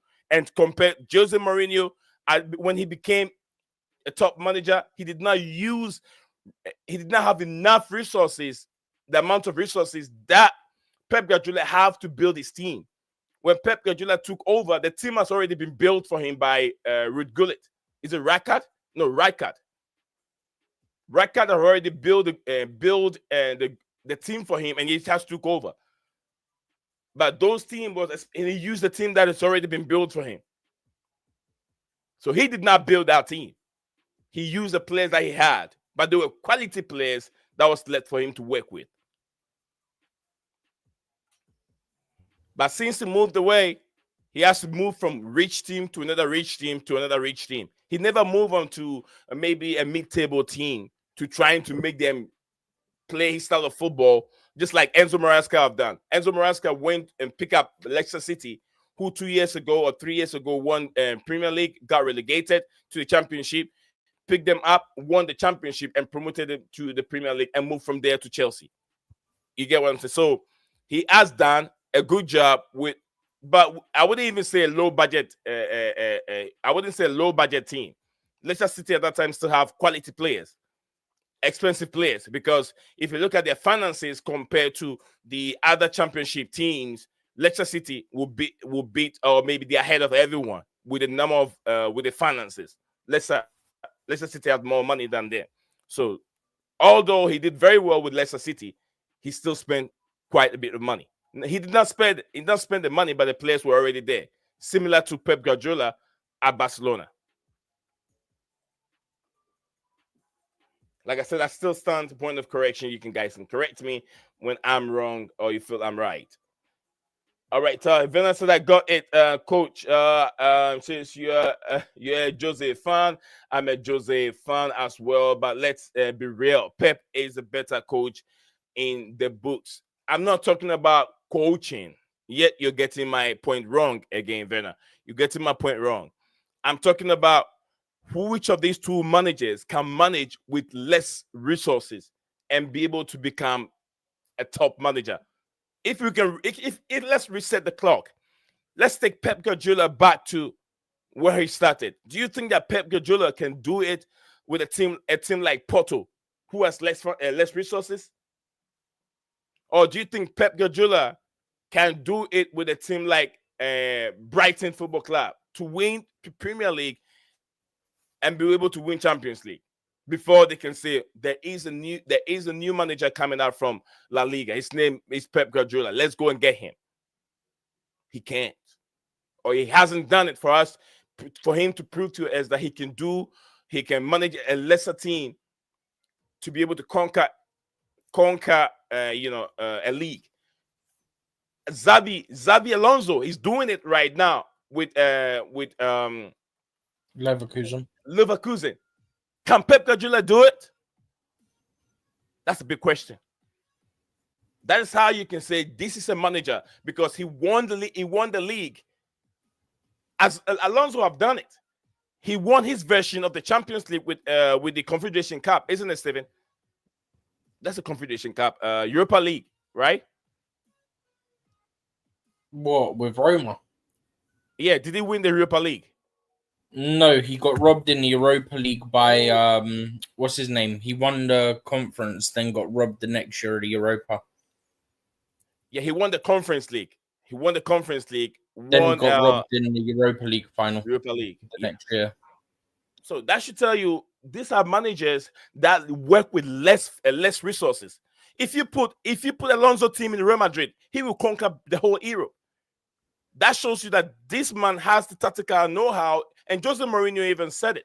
Xabi Alonso's father is a coach himself, and Alonso is a coach. So tactically, this guy is good, and it's working with less money. Pep Guardiola he needs lots of money to do his job. You tell me, Steven, can you tell me that Pep Guardiola, there's no one in the Premier League that can get the best out of what Pep has already without these new players? You'd like to think, given the quality of the squad, that everyone would do well with that squad. Yeah, I'm sure everyone would do very well with that squad. But he couldn't. He couldn't do when the going is tough. Pep has no answers for it. And then he'll run away to a different league, or he'll go for another big job. He's bringing. Let's see how the 3 players he's brought in can work for him. If it doesn't work for him, then you guys agree with me that this guy, if he doesn't have the answer, he runs away.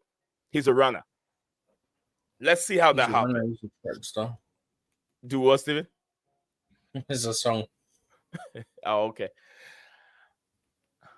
All right, because Pep doesn't get sacked, he will leave. Big up to Nehemiah, big up to you, Nehemiah in the building. Big up to you, Nehemiah. It says, big up, it seems the Garnacho deal off. We cannot strengthen Man United. You could say that. I don't want Nkunku to go to Man United. I think Nkunku will not go to Premier League. He will be moving to, if he has to leave Chelsea, he will be going to Germany. Back to Germany. It says, by your logic, Center, it says, Conte is the best manager. What you could say that, but no, Conte he needs money. Conte is also a checkbook manager. Conte did the same thing with,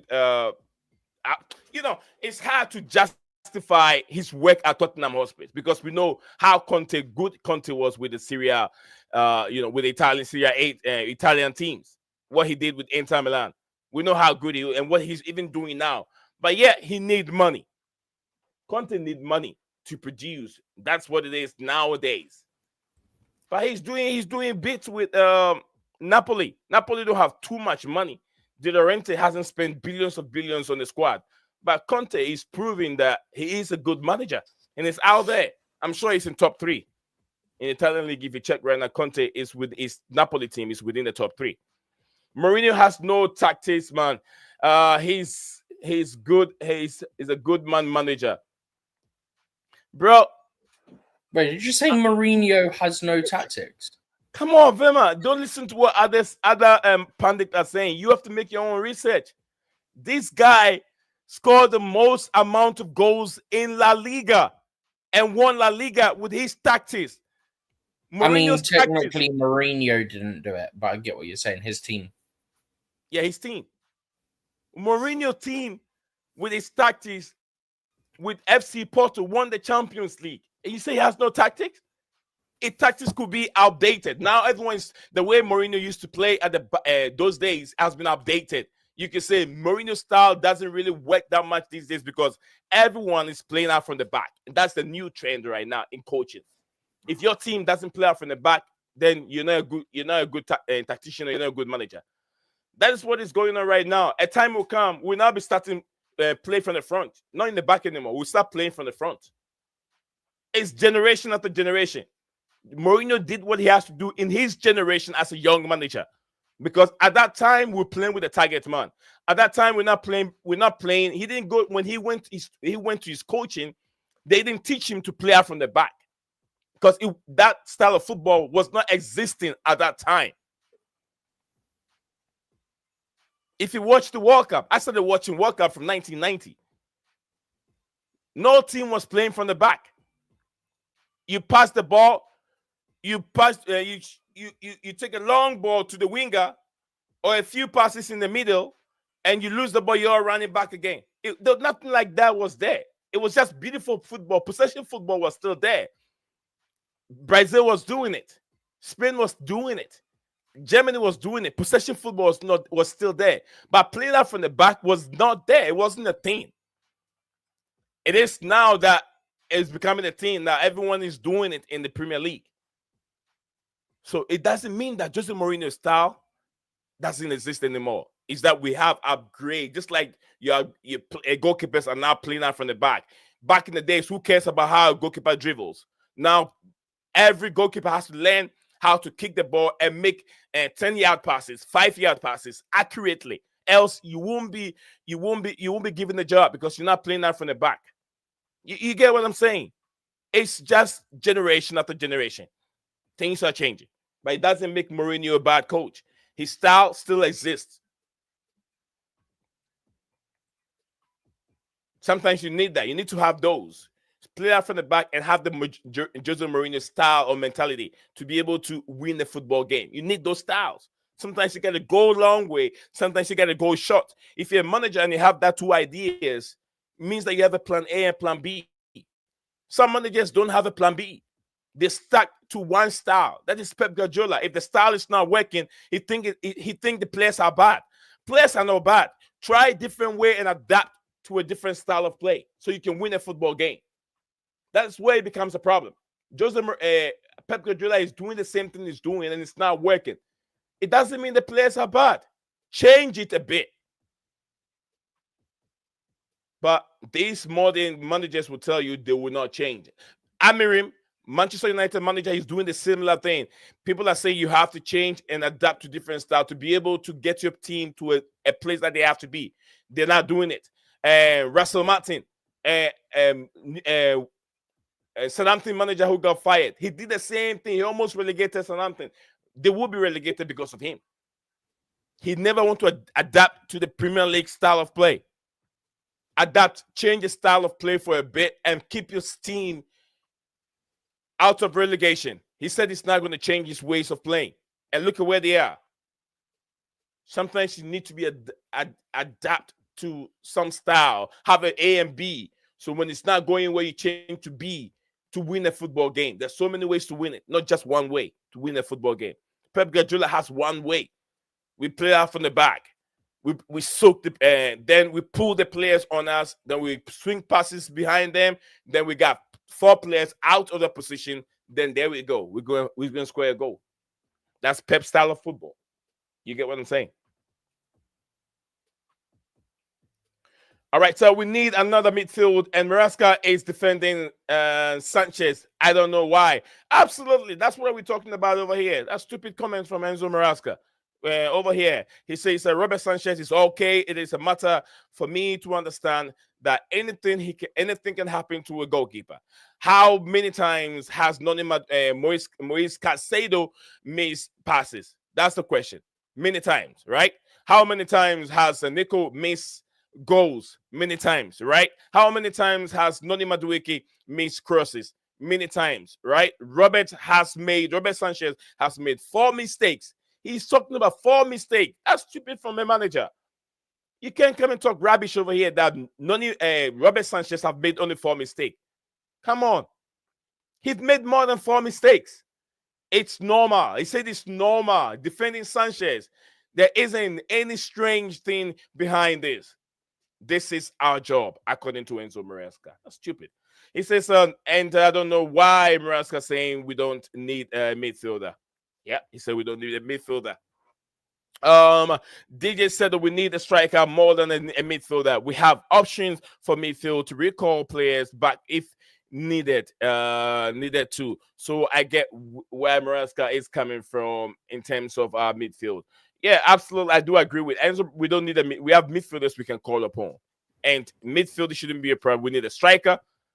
We can. I don't think they're gonna go in for a goalkeeper because no one wants Sanchez right now. They're not gonna go for a goalkeeper at this moment. So a striker, indeed, that's the most important position we have to fill. Not to bring in a striker and get rid of Nicholas Jackson, but someone to help Jackson for the rest of the season because the team lack goals. And I agree with what DJ is saying. Situations since 2002, Firma said Guardiola 2.21 billion, Mourinho 1.92 billion, Ancelotti. Oh, there you go. See what I've been saying? Guardiola 2.21 billion, Mourinho 1.92 billion spent, Ancelotti 1.65 billion spent, Allegri 1.42 billion spent, Diego Simeone 1.42 billion spent, Conte 1.33 billion, Emery 1.26 billion, Pellegrini 1.25 billion, Tuchel 1.24 billion, Mauricio, I think Pochettino 1.15 billion. Maybe Maresca doesn't rate Jorgensen as this. Yeah, he doesn't rate it. He doesn't rate Jorgensen because he's already made a statement a long time ago that Sanchez is his number one. Mourinho doesn't spend that much. Mourinho, you have to remember, all these numbers you have there is from Mourinho being at FC Porto, being at Real Madrid, being at Inter Milan, being at Fenerbahce, right now being at AS Roma. Look at all these 5 teams. The only super top teams you can mention is Inter Milan and Real Madrid. All these teams are mediocre teams. I didn't even mention Tottenham. He's been at Tottenham. He's been at Manchester United. So all these teams, Manchester United, Real Madrid, Tottenham Hotspur, Inter Milan, FC Porto, are the numbers that come together that makes 1.92 billion that he has spent. He said, yeah, all right, what's the next topic? We're on it. That's why we came to this topic that relates to Manchester City's season. All right, we're going to move on from there as you demanded. We're going to move on from there if I've made myself clear. You don't have to agree with me, but I want to cut my opinion across and how I feel about the Pep Guardiola's managerial role. As people think he is the top manager ever on planet Earth. All right, a good time to play City. Enzo Maresca was asked about a good time to play City. I don't know if Steven, you've seen any of that, any of this coming. Not all right, it. so this is what he has to say. He says, "No, I don't believe in this kind of things. Probably on the other side." With this club and these players, when they are in a different moment, they want to show how good they are. I don't think there is a good moment to play Manchester City. What do you make of that, Stephen? I think it's fair enough. Look, City are struggling, but that result midweek could end up really motivating them and getting them fired up to bounce back and get a good result heading into a crucial Champions League tie midweek next week. That's sort of how I'm looking at it, but I'm not that concerned. Funnily enough. Right. Did you say right or why? I said right. Right. Oh. Yep. Welcome back, boy.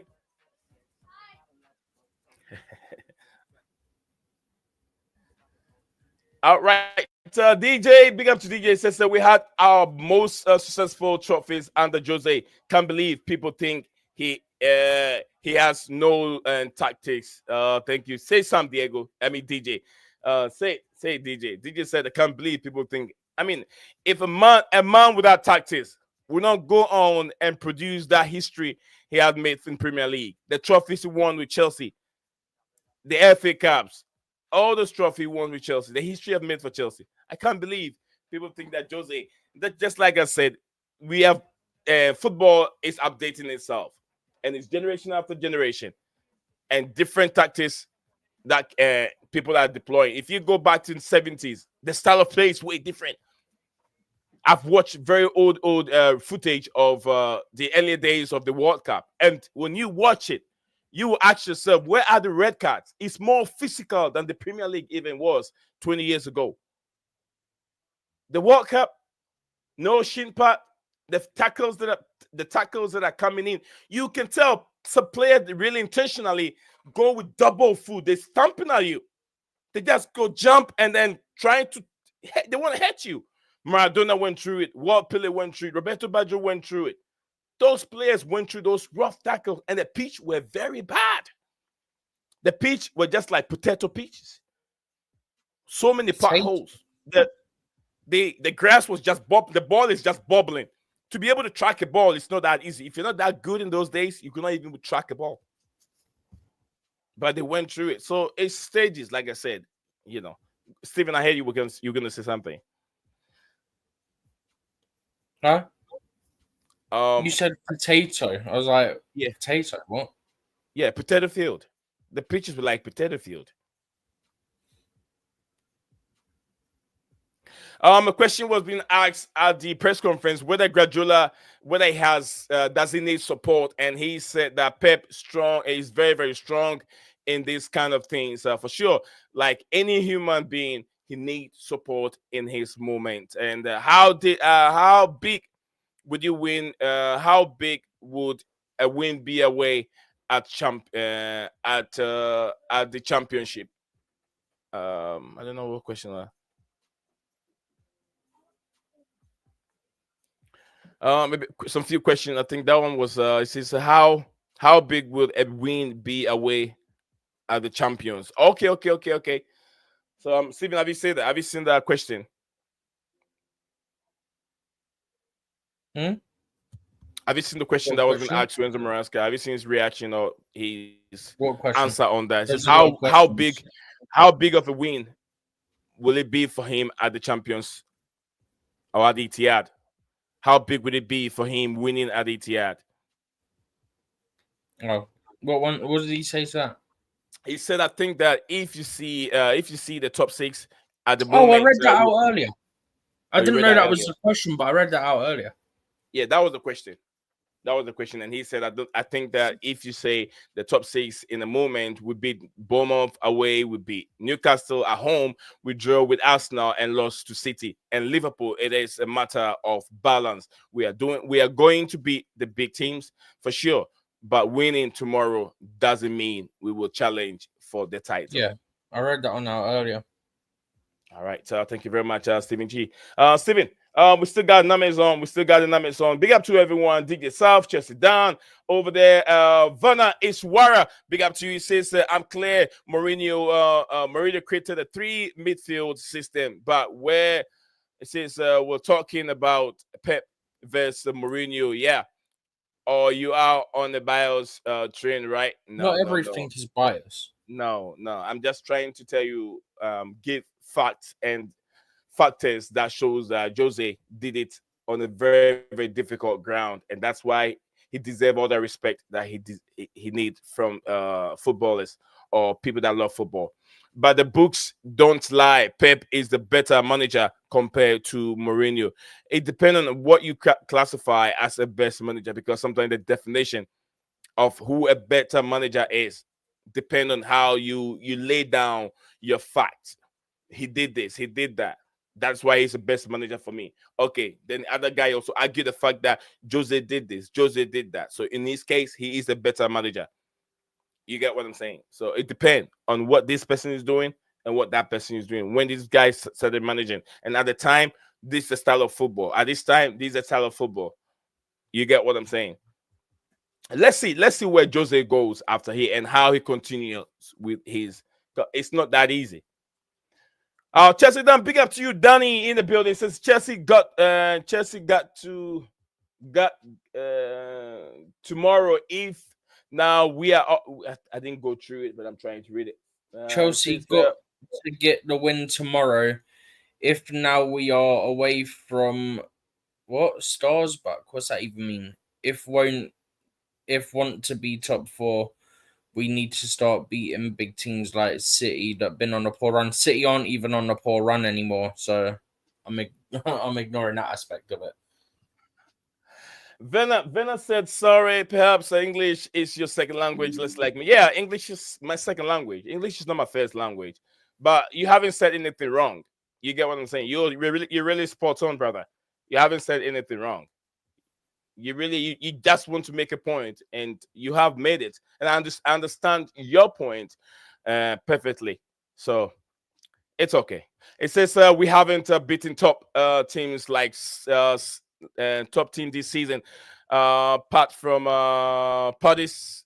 That is a space you don't even count. They got show passion of Chelsea, and look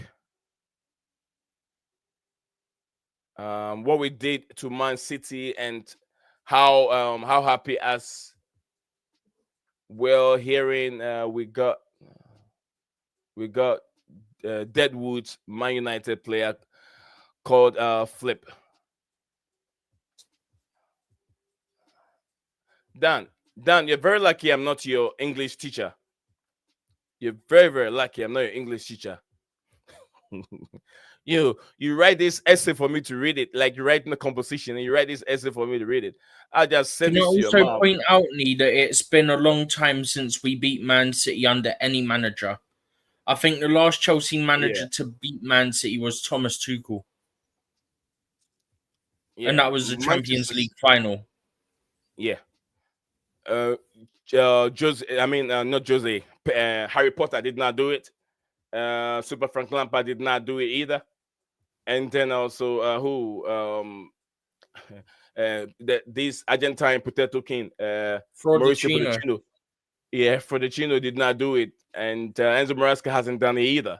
So I don't know who would do it. Since Argentina, that last the last high Dan, you're making things difficult for me over here, Dan. Please. I'm not ready for you yet. Argentina, that's the last night was shit against Power Rangers. And what actually going to bring to the table for Chelsea? I don't know. Sorry, type quick. What's Hugo bring? Steven, what do you say? What's Hugo bring? Maybe Enzo Maresca. It says I don't know. Actually, gonna bring what and what he. Is he on about Garnacho? I don't know. He's going back in front. Yeah. Argentina meaning Argentine meaning Garnacho last night was shit against Rangers. And what's he actually got to bring to the table for Chelsea? Yeah, DJ said Maresca hinted enough today in press conference. Yeah, he did. He said a lot conference that he is fine in the wide areas. He doesn't need a midfield either. If he need, he will recall one of these players. So bringing in a midfield is not necessary for Chelsea right now, according to Enzo Maresca. So DJ says so. Another words to these stupid spot directors and Ekbali don't sign Garnacho. Absolutely, because the man said he doesn't need it. Because he also said, DJ, he plays with one attacking midfielder, which is Cole Palmer. So the sense of us having Nkunku and Jean Felix makes no sense, according to his statements he made today. So we're looking into it. As what's going on? All right. It says Argentina Power Ranger. That's from Verna H. Warrior. Guys, so don't forget to like the stream. Blueclouds Media is here. And these are honestly with Stephen G. Drop a like on the video. Drop a like on the video. Share it if you can. Share it to the Facebook group if you can. For us, we still got 7 of us watching live on X and on YouTube, and 14 watching live on X. I don't know what I did wrong with my information on X. It's not going. It's not going to a lot of people. But anyway, we'll still move on from there. Steven, let's get ready to go to the tactical board. Tactical board. When you're ready for it, let me know, sir. Let me know. Yeah, I've got to go in a bit, by the way. Yeah, let's make it quick, Killy. Team CFC. I've got a seat on here as well, by the way. Do what, Steven? I've got a rough predicted City one on here as well. All right, then we can do the Chelsea one real quick. Oh no, I've got it on the same one. They're spread out enough. Names don't clash. Okay. Team CFC, big up to you. Happy New Year to Team CFC. Says ashes to ashes, dust to dust. That's a big statement man is making. Team, Happy New Year.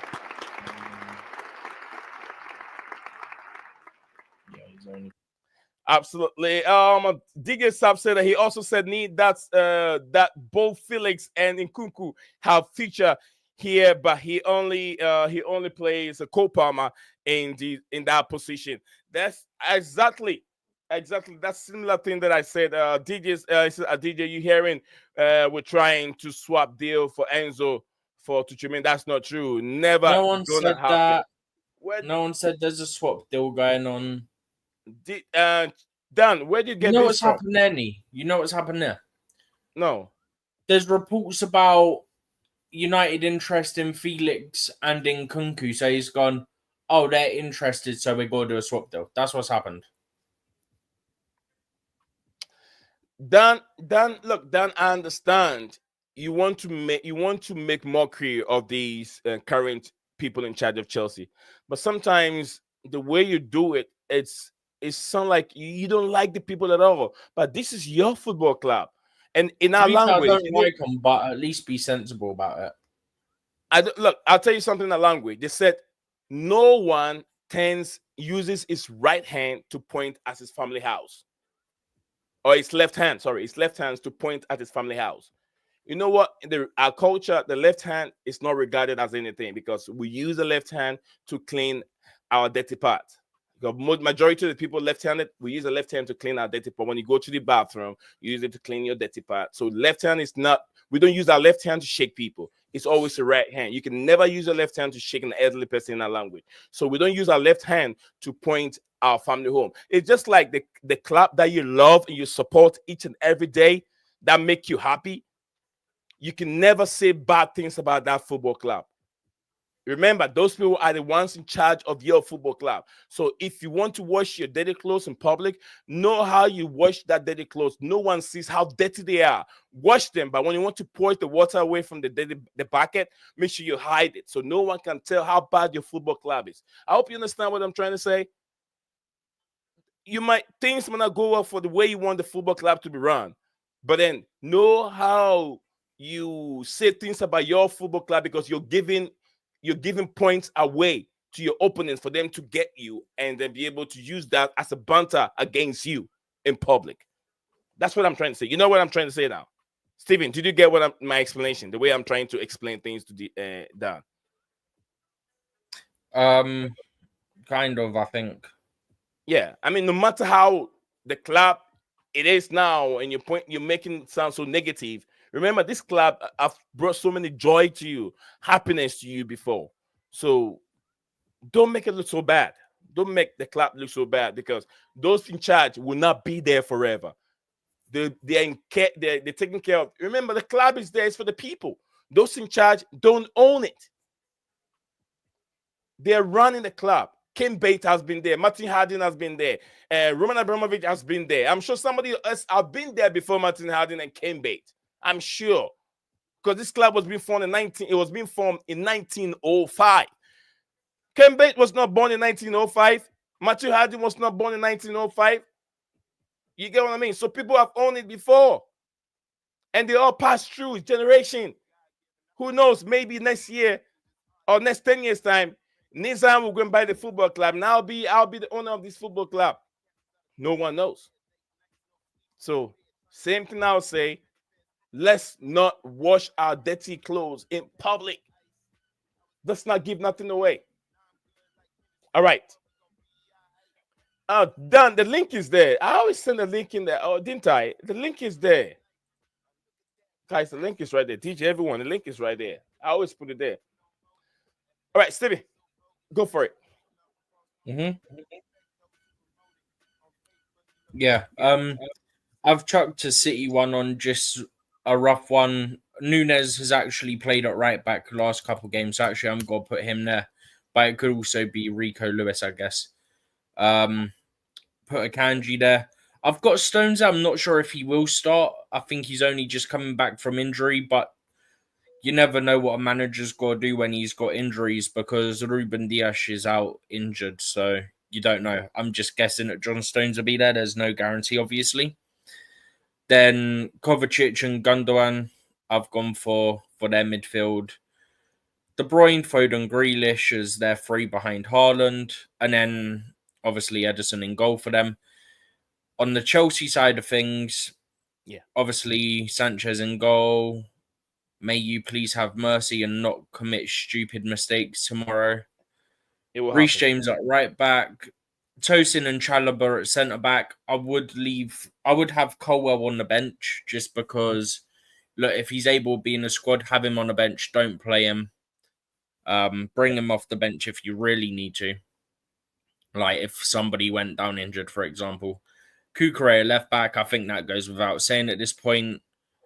Caicedo, then I've put Enzo / Dewsbury Hall because we don't know if Enzo's going to be able to play. Obviously, if he can play, he will start. So that's why I've put / KDH because KDH deputized in his place last game. Oh, I didn't realize I had my mouse over the Chalobah one. Bear with me. There we go. I've actually gone Neto on the right, Sancho on the left with Palmer in the middle. Okay. I don't think Neto worked very well on the left the other day, so I don't really want to see him on the left again this week against Man City. It'd be Nuno Madueke. Jackson up top. Huh? It'd be Nuno Madueke and Neto won't be starting tomorrow. It'd be Nuno Madueke. I think Neto should start instead, to be honest, personally.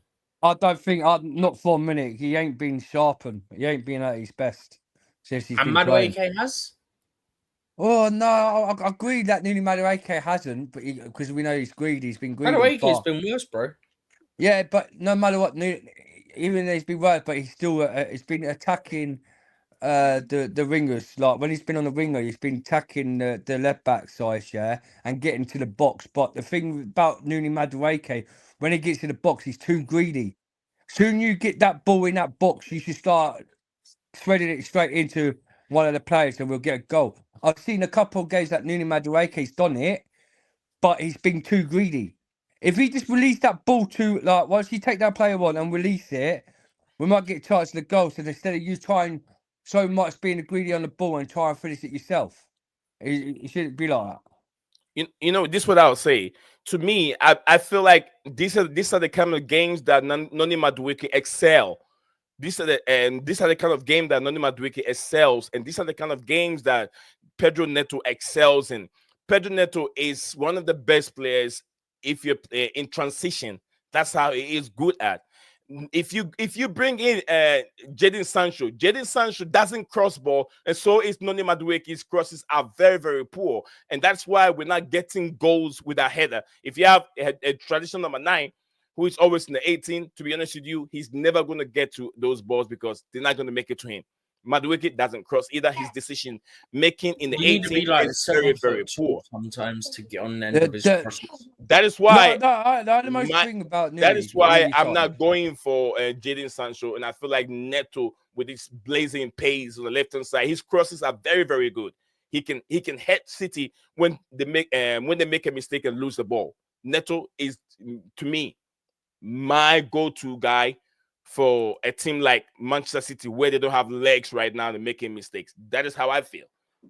I feel like Sancho will slow the game down if he's not crossing the ball. Oh, so Nick, so you're saying you have Nuno Madueke and then Sancho out, then put Neto where Sancho is. Yeah, I put Neto on Sancho. That's I agree on that one, Nick, because the thing is, I don't think Sancho starts this game tomorrow. He's on the bench. He'll I put want him to start instead of Madueke. Yeah, wasn't it I know. Madueke that when they made a save or a block, yeah, he could have charged in and attacked it, yeah, and he stood Yeah, on the edge of the box. yeah, you did, yeah. But Yeah, the for that thing is, alone, he should be dropped. yeah, You're yeah, an attacker. You've got to be Steve, away. I agree what you're saying, mate. But Enzo Maresca favourites is new. He really likes Nuni Madueke, and All right, let's hope Nani was late to training again, so he gets dropped the prick.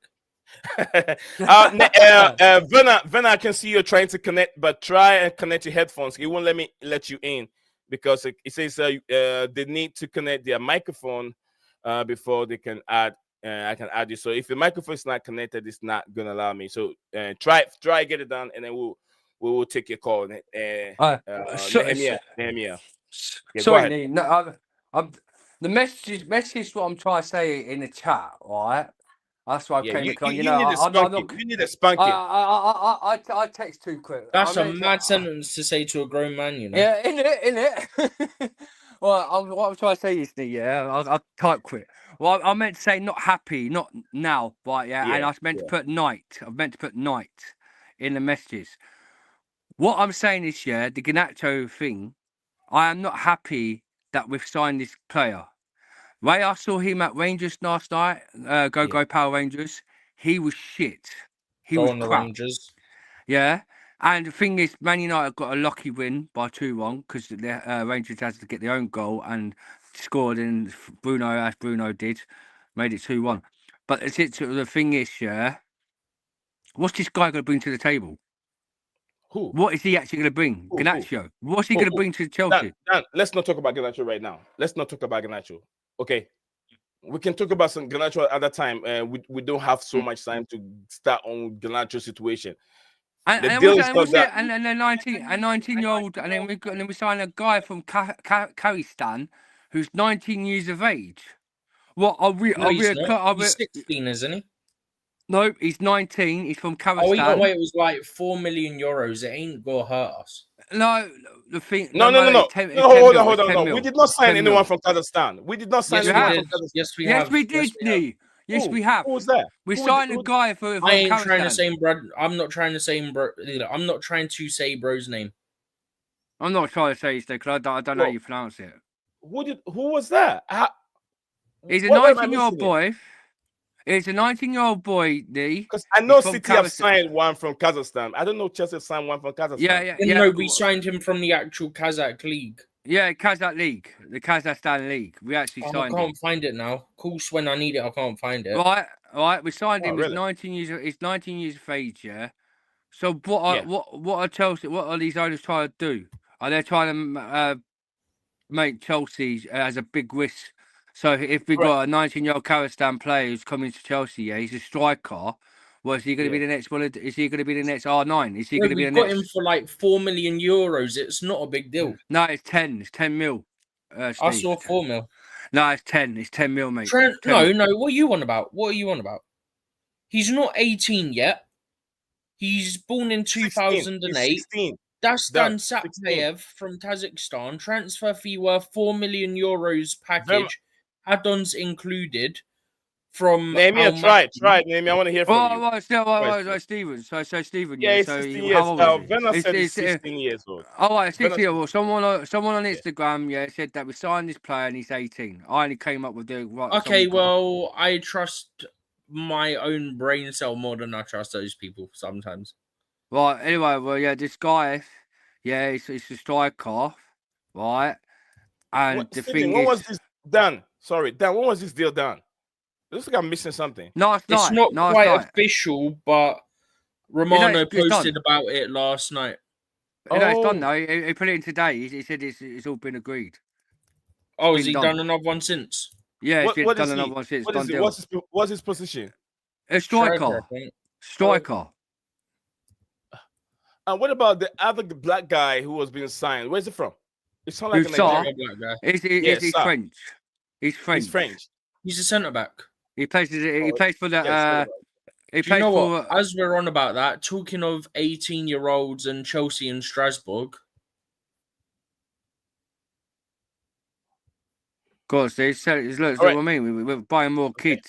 I Nehemiah, go to your Google and allow your microphone to go through. That's the only way you can fix it. Go to Google and go to the settings and tell Google to allow it. Tick it. It will, when you touch it, it will move. It will allow your microphone to go through. That's the reason why it's blocking it. All right. Figure it. I want to hear from you. There's Nehemiah. also this one. Yeah. Okay. I mean, another kid. This one's only just come out. This one's from about 10 minutes ago. Yeah, I've just seen this one. I know. Dan, these are for the future, Dan. This is for the future, not now. This one, I do got believe will go to Strasbourg, not Chelsea, by the way. It'll go straight to Strasbourg. We'll sign him. Yeah, it won't be alone. We'll buy him for Strasbourg. Yeah, we'll buy him and he'll go back out on loan. And then Dan, anytime you hear this, Chelsea are going in for something, you have to remember Chelsea have a sister club called Strasbourg. So when the deal is done, they'll use the name Chelsea because it is Blueclouds that owns Chelsea. Yeah, I know that, and that's why. I know you know. Sometimes, no, you already angry. You're like, what are we doing? Yeah, no, but what are we doing? It's just like we need proper like experience. And you're like, what are we doing? You immediately went to what are we doing? But Neil, the thing is, the thing is, right? Right, the thing is, right, we've got Renato Fiega, who could play left back for us, right? That's our own defenders. If Gusto gets injured or Cucurella gets injured this season, right? Yes, sir. We haven't got another left back.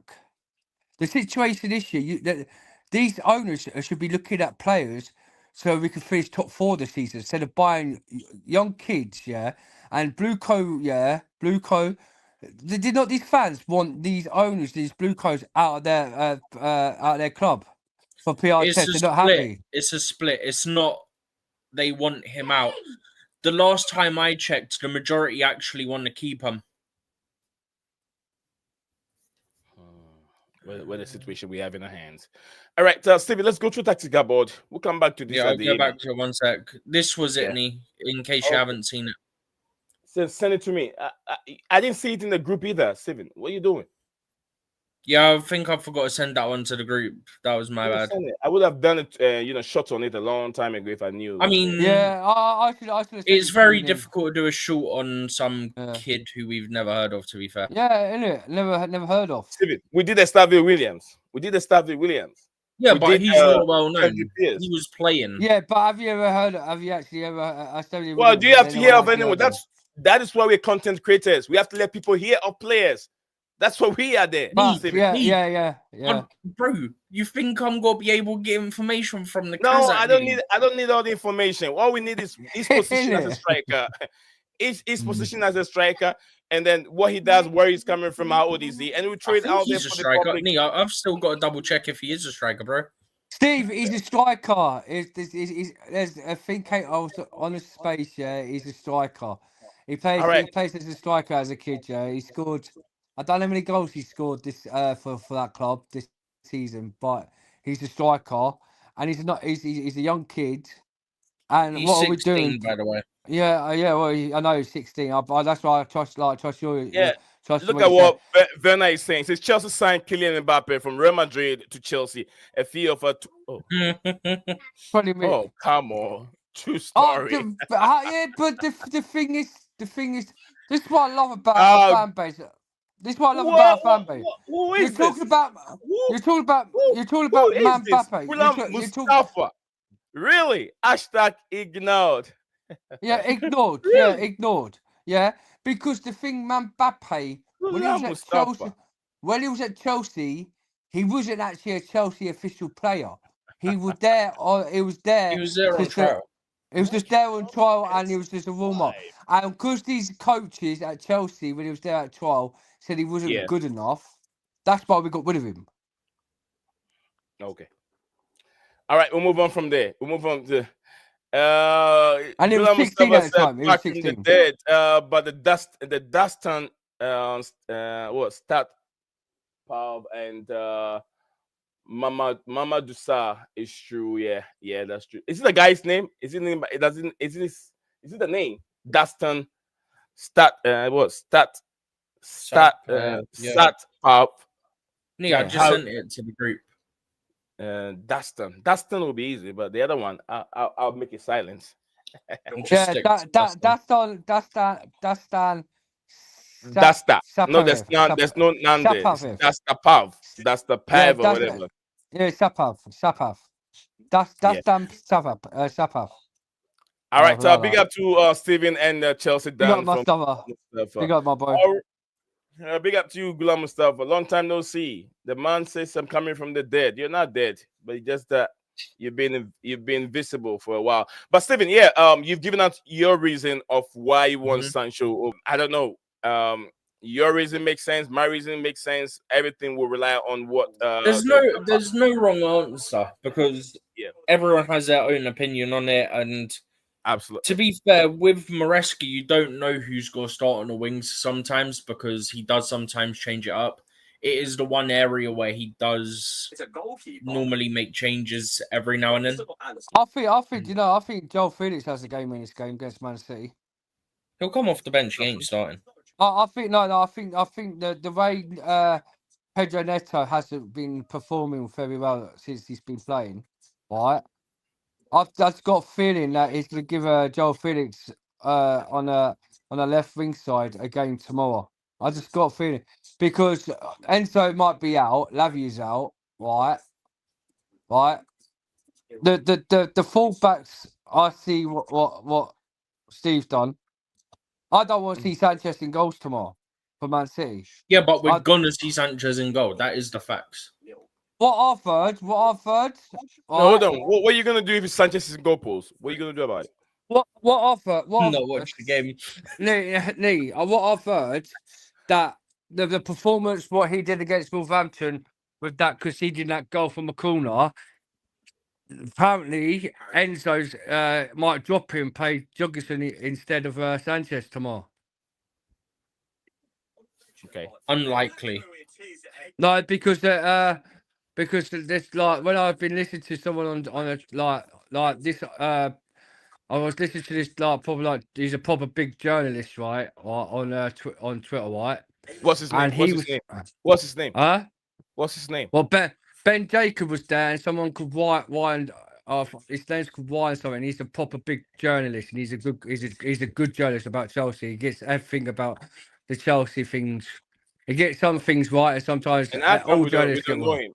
Right, no, but he came out said about in a thing that the Sanchez what happened just because on the Sky Sports when they bring up Sanchez his sisters. I wish I screenshotted it and sent it to you, but I forgot to screenshot at the time on Sky Sports. They were talking about his stats about him being number one and goalkeepers. They were saying about goalkeepers makes mistakes, but he makes a lot of mistakes and. The way the Wolverhampton game, and he said that the way of Wolverhampton game, Enzo Maresca wasn't too pleased for what he did in the corner. So he said that he might drop him and start Jorgensen in goal instead of Sanchez tomorrow. That Jorgensen, is it Jorgensen? Yeah, Jorgensen. Yeah, Jorgensen. Yeah, Philip Jorgensen, because the Jorgensen in training, they're really pleased of his training abilities, what he's been doing in training. Yeah. And they were talking about he might start tomorrow, but we'll wait and see in it because if Sanchez is in goal, we've got the L tomorrow. We've got the L. Because, but I can disagree with some stuff, but with that one, I would disagree. Sanchez in goal post, there's always going to be a calamity, without a doubt. Do you know what? Yeah, it'd be typical. We're sitting here saying he's made another mistake and this and that, and then he'll have a good game and we'll end up getting something from the game. It'd be typical. Isn't it? That's true, because every single thing Bro, you do... I'll take it right now. I'll take that right now. All right, let's try and finish up with the predicted lineup, and then we can walk away. I know Dan gonna take care of those little boys. I know Jackson. Yeah, starting, but he should be dropped tomorrow. He should be dropped. Well, who you dropping again? Mark Gouy. Who you dropping? So you chuck the 18-year-old kid in for his first Premier League. Yeah, I think first Premier League start against Man City. Mark Gouy. Mark Guerrero, well, at least we Yeah, know he was. 80 Yeah, years old. yeah. I don't care. Look at how he's done First well start in against Man City, I yeah, don't think it's a very good but idea. yeah, it is a good idea because he if you see him play, how he runs into that box and blocks the intercept against the goalkeepers, and when he's in that in that position, he can finish them.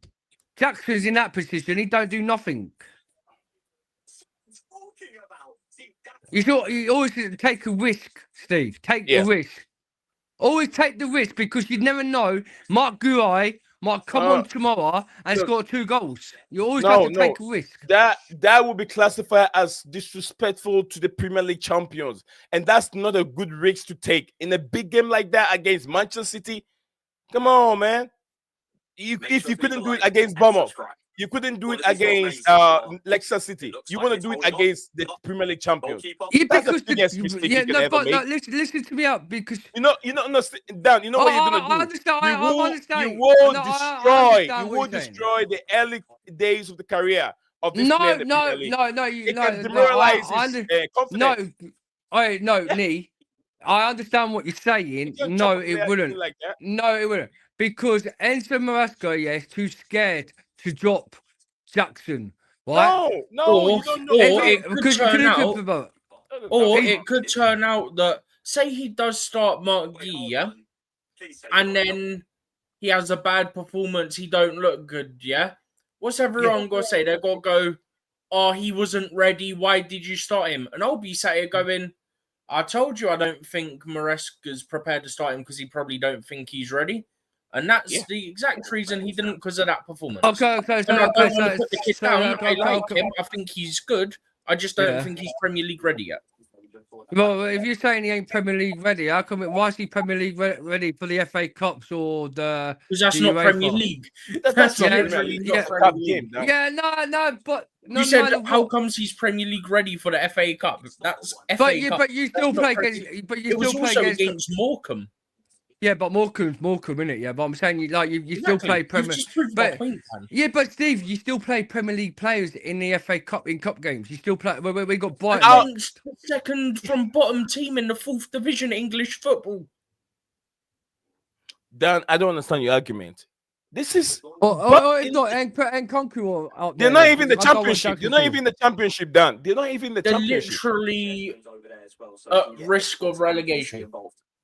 They're not in the championship. Yeah, no, but Nee, I know that Morecambe's not in the championship, but I'm saying there is Premier League teams in the FA Cup. Like you do play, like if we weren't playing one. Brighton. Yeah, I know we ain't playing one, but Guai didn't even play. Verma said he's the Morecambe. second best keeper that makes mistakes in the Premier League. Yeah. Yeah, Sanchez. Best keeper with mistakes. Look at the title. Look at the record that he's set in the Premier League. Who's the second best goalkeeper? He's Sanchez. saying he makes. I think he means he actually is. Well, Sanchez is the best goalkeeper. He ain't the second best goalkeeper. No, you don't understand. You don't understand. Look, read the comment again, and you understand it. He's the second best keeper that makes mistakes in the league. Yeah, but like what you talking about Sanchez, or is you talking about Edison? Sanchez. Yeah, but Sanchez is not the best second goalkeeper in the Premier League. No, you're not understanding the question again. In the league, That's whatever not what- in the that's league. not what he's saying. Yeah, but in Look. the league, he's still not the best goalkeeper. He ain't the No, I best. think it's sarcasm saying second best. That or what they actually sarcasm, mean is yeah, he's yeah. the second No, highest. he's trying to Oh, that's say okay. he's trying to say he is the second best goalkeeper that make mistakes. Meaning there's someone ahead of him that makes mistake more than Sanchez. Yeah, I think makes they had this- sense. Yeah, I'll get what you say now. Yeah, when they go to the ranking, Sanchez is the best by making mistakes. Maybe when it's Sanchez have made 25 goals that have led to goals. Mistakes that have led to goals. But then there is another goalkeeper over there that have made 26 mistakes that have led to 75 goals or 16 goals. You get what I mean? So in that pecking order, Sanchez stands as number 2. It's just like last season, if you can remember, they will say Chelsea will be on top of the Premier League if Jackson, or if the number of mistakes or big chances that Chelsea have created, if all those chances have been converted into a goal, Chelsea would have been on top of the Premier League. It's a similar, a similar comment from Werner. Like Sanchez is the second in terms of the mistakes that he's made. Best goalkeeper in the Premier League. Steven, does it make sense? Yeah, I think they meant second highest. Yeah, second highest in the Premier League. Venner says scores first. Jackson misses Mrs. Sanchez mistakes. Late subs are are a must that we're going to see. Late subs are a must that we are going to see tomorrow. So Steven, you outline, go through your lineup for us, and then we go for it. All your lineup, the place up to yeah, I'll go for it one last time, but then I've got to hop off. Yeah.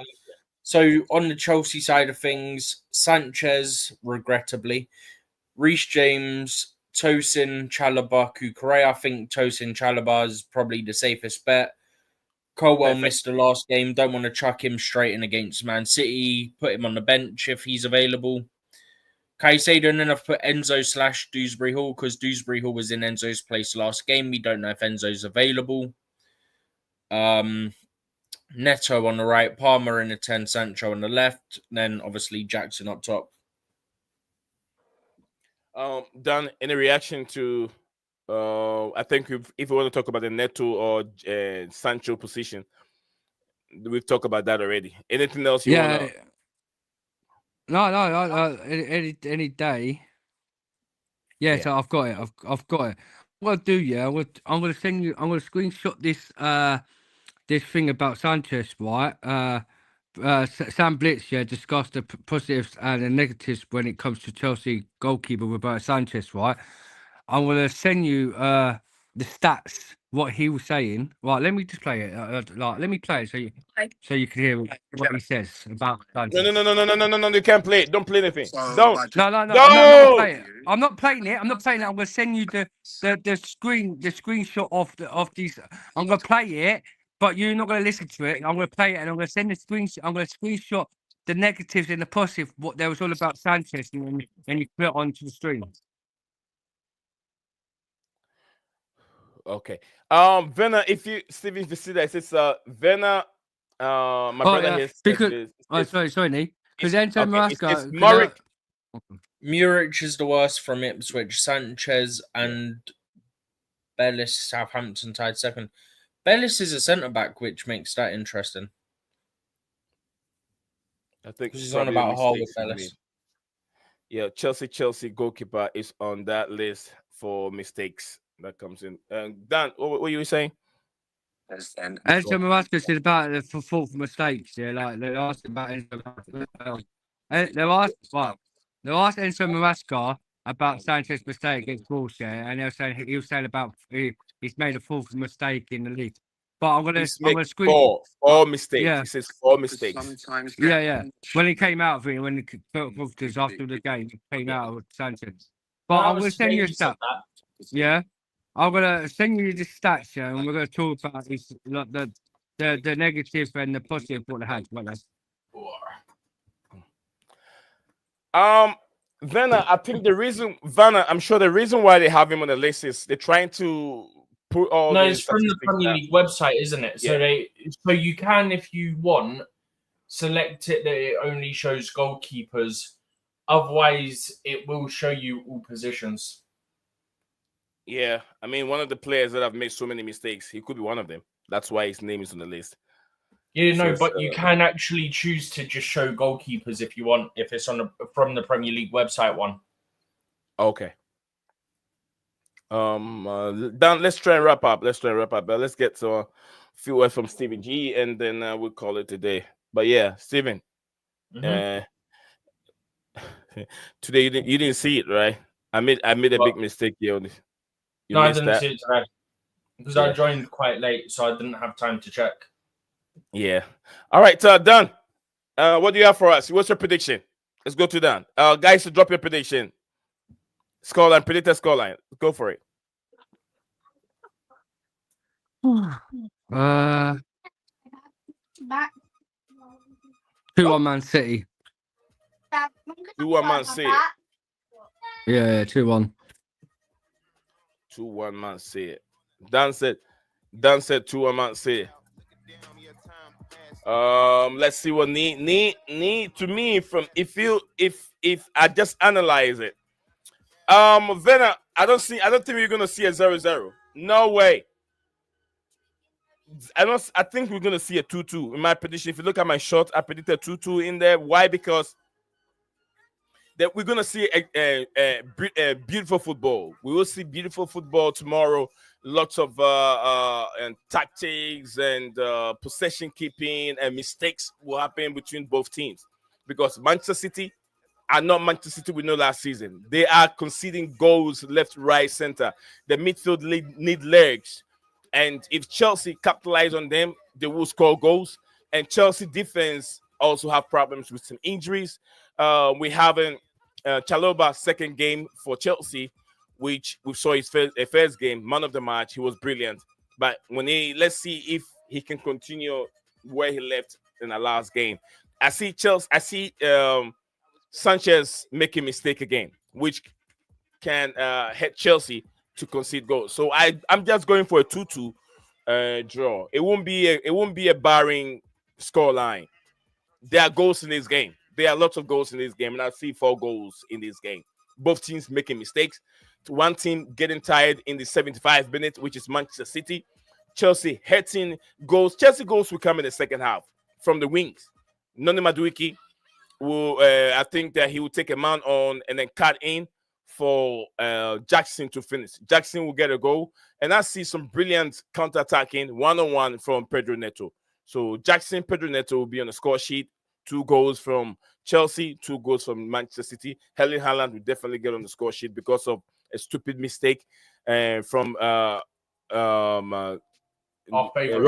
Sanchez. Robert Sanchez passing to Haaland scoring with a yawning net. So I see 2-2. I'm gonna go draw. I've got a feeling that it's gonna be a draw or a 1-0 because it'd be close. I don't actually. Will it be? No, I'm going draw, but it'd be a draw or a very narrow win. I don't think there'll be as many goals as some people think there will be. How many goals has City conceded in the last 9 games in our competition? Look at that. If you look at that statistics, yeah, I'm asking last 9. Last 9 in our competition. Or maybe just make it easy for you. Look at the Premier League. If you see the number of I can get up all comps. I'll just need to calculate how far back the 9 games is, and then just 9 games in our competition. Oh, do you know? I'll just make it 10. Make it an easier number. Yeah. 2, 3, if you do that, if you see the number of goals that City have been conceding, that should tell you that there's not going to be a draw. Barring if it's a draw, it will be a goals draw. It won't be a 0-0, in my opinion, from the way I see it. Look at City PSG. They conceded 2 goals. And then they conceded 3 goals. Sorry, 3 goals. When they were up against PSG, how do you let 2 goals advantage slip like that? They've conceded 13. They've kept 3 clean sheets, but one of those clean sheets was in 8-0 against Salford. There you go. They lost 2-0 to Juve. They lost 2-1 to Man U, 2-1 to Villa, then drew 1-1 to Everton, beat Leicester 2-0. Oh, I've missed the Leicester clean sheet, but they got a clean sheet against them as well. 2-0 win against Leicester, 4-1 against West Ham, 8-0 against Salford, 2-0 against Brentford, 6-0 against Ipswich, 4-2 against PSG. And if you look at Leicester City, Leicester doesn't have a lethal weapon to hit Manchester City, but Chelsea does.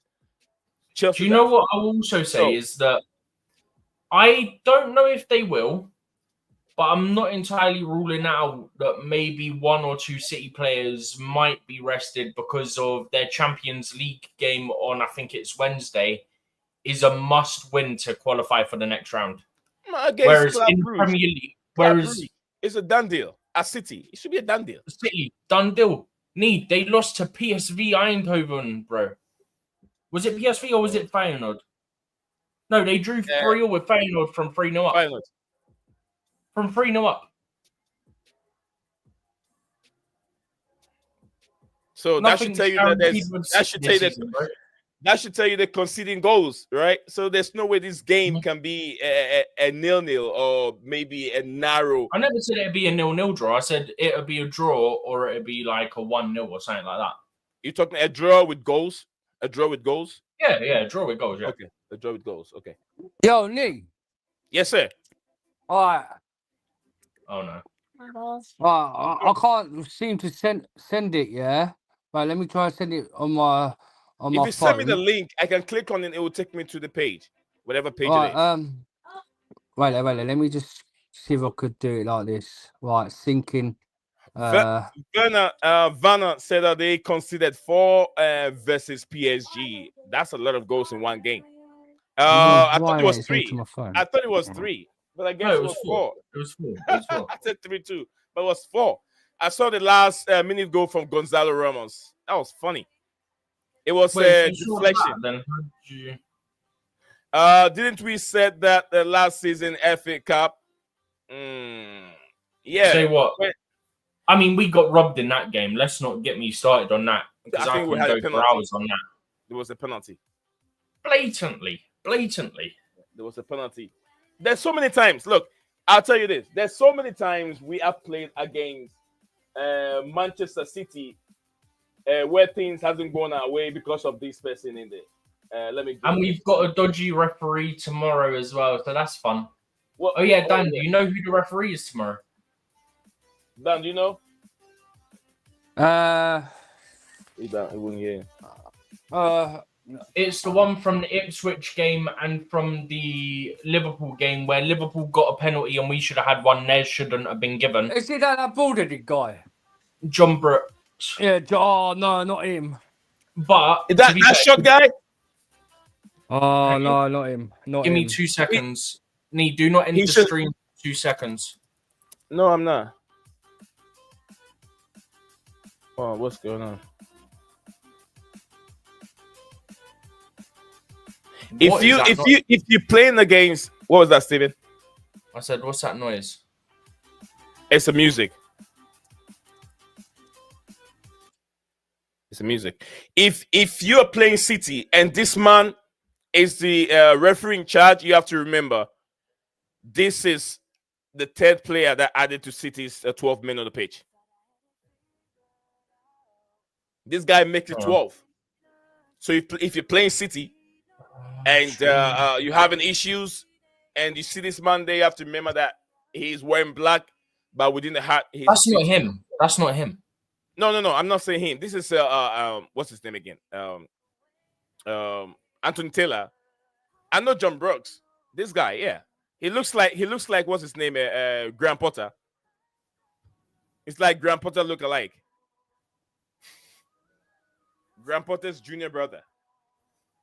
This is the first image I found, so ignore the text to the side of it. No, it's okay. We're not looking at that. Yeah, the same referee. I have an image of the referee yesterday. I have an image of him. Yeah, get the one of us surrounding him in the Ipswich game if you can. I don't think I have that one. We literally just got in trouble for surrounding him the same day they made him the referee for this game. Yeah, let me see what I can get. By the way, Romano said watch João Felix in the final week of the window. Something's going to happen. He might move on. Send him to United. Just don't get Garnacho in return. That's what I ask.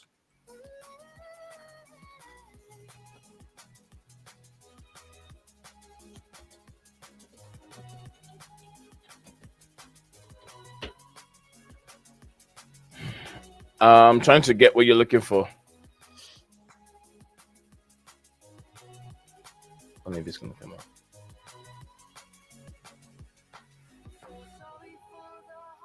Hang on, I might be able to find it. Give me 2 seconds. I saw a video of it. This one was a referee, Rob Jones, who thought that Cucurella's hair pulling was okay. Yeah, I see it. I see it. Don't worry. I found it. Okay. Yeah, we literally just got fined 40k for surrounding him, and then the same day. That surrounding was nothing wrong with that surrounding. There was nothing really wrong with that. It's not like they were You're on not his allowed face. They to were crowd the behind him. ref and that BS, isn't it? That's what it is. They were even right behind him, not in front of this referee.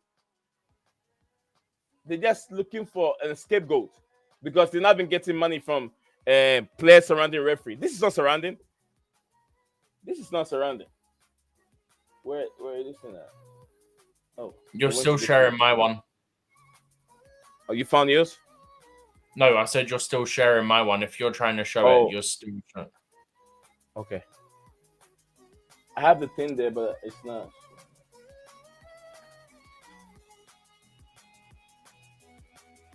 This is a better one. This one's from Instagram. So what I'm gonna do? I found it. Yeah, but I'm getting one that also shows the Liverpool game one as well. And I'm gonna screenshot it, send it to you, then put it up on my screen. Okay. So that's it. It's got the Liverpool one where he gave a BS penalty, and it's got the one where he gave the BS penalty against Ipswich. Mm-hmm. So how can you give a $40,000 a fine? So you send me the same thing. Yeah, I know. It's so I can open it in a tab. That's why. Because I don't want to open it. Vanna. Okay. All right. See that one. Bro, the Liverpool one's more of a surrounding the referee than the Ipswich one, by the way. I agree with you. This one, they were just right behind him. And this one, they surrounded him to what? This don't make sense. Vanna said contact continued between the Blueclouds group and Saint Etienne. Saint Etienne for 18-year-old midfielder Matisse. Remember when I said there's also this one and it'd be to Strasbourg almost definitely. Yeah, Strasbourg / Chelsea see him as potential big talent for the future. Nothing agreed yet, but talks are ongoing. Thank you very much, Vernon. I love you, my brother. I love you. You're very, very interactive and comments and thank you very much. What, Nick, go on to Twitter. Go on to the group where that Everton guy is. I've sent you pictures of Sanchez, right? I've seen the positives and the negatives. Can you get them up, please? Yeah, I'll get it out for you. Don't worry, it's coming. Right. I think I've sent you. I've sent them what you want to do first. What you want to do first is put the most error leading goals first. Right, that's the negative. Then after that, put the positive ones up. The where it's just I did the same thing or different statistics. Oh shit! Oh damn it! Right there. I've sent two the same. So I sent two the same. Sorry. I'll send them in the group. I'll send them to you in Discord as well because I've cropped them so that it makes it easier. Oh, you did. Most area. I'll be zooming in. You sent one of them 3 times, didn't it? I sent. I need to send this other one right over. Give a second. Right. Robert Sanchez. The most errors leading goals. The most errors leading goals. Right. Oh no. Okay, no. They're all the same, but different numbers. But I've got 2 the same. I sent 2 the same. One of them you don't need. So where you got the most error leading to a goal is like Roberto Sanchez with 4, Aaron Merck 5. Then the next one's most error leading to a shot of goals. He's got 6. Sanchez got 6. Then Roberto. Then they're the 2 negative. Then the negative, yeah. Then the positives. Where Roberto Sanchez is saved is 68 by second, save rate by 73% is full, goal percentage 1.7 plus is 8th, crosses call 27 4th, keeper sweeper to the right is regains is 30 to first. If you could get them up, we'll talk about it. I've cropped it. I've screenshotted it and sent it to him anyway in Discord. Yeah. I got 2 of them. You guys can see it, right? Just make sure the ones I've sent twice. Just make sure. Yeah, I've sent him all 3. Yeah. Okay, let me get a third one. Shoot, that hurt. All right, Dan, it's on the screen, right? Go for it. No, still got I my can't image see it up. on the screen. I can't see it on the screen yet. Go Neil. to your screen. Give me a second then. I could just see Sanchez and the referee. Yeah, Nee, you still got my screen share up. Yeah. Oh, okay. I get what you mean. Right, let's do the negative things first. The two of them. Okay. All right, there you go. Then we do the positive one. No, this is which the one? positive one. This is the positive one. We want the negative one first. Okay. Give me a second. Let Where me it says start. 5 and 6. This one, Right, 5 and this is 6. the this is the first one. Right. As you know, these have been speaking on Sky Sports like this morning shows, right? And they've been talking about Sanchez's game against Wolverhampton and a few games before. As Yeah. you see, the most areas leading to a goal, Sanchez has only conceded 4 areas for preceding mistake goals. Dad, can I have That have my led to iPad? goals. To lead to goals, right? Yeah. In all comp in Premier League, in all comp, he's only conceded. How do you say in all comps in Premier League, Dan? It can't be all That's comps in Premier Premier League. League only. That's Premier League That's only. Premier No, League no, only. Yeah, only Premier League only. In Premier League only, yeah, because this is only Premier League. This is no FA Cup, no Carling Cup, no European Cups. In Yeah. all, To be fair, yeah, he doesn't play in those anyway. yeah.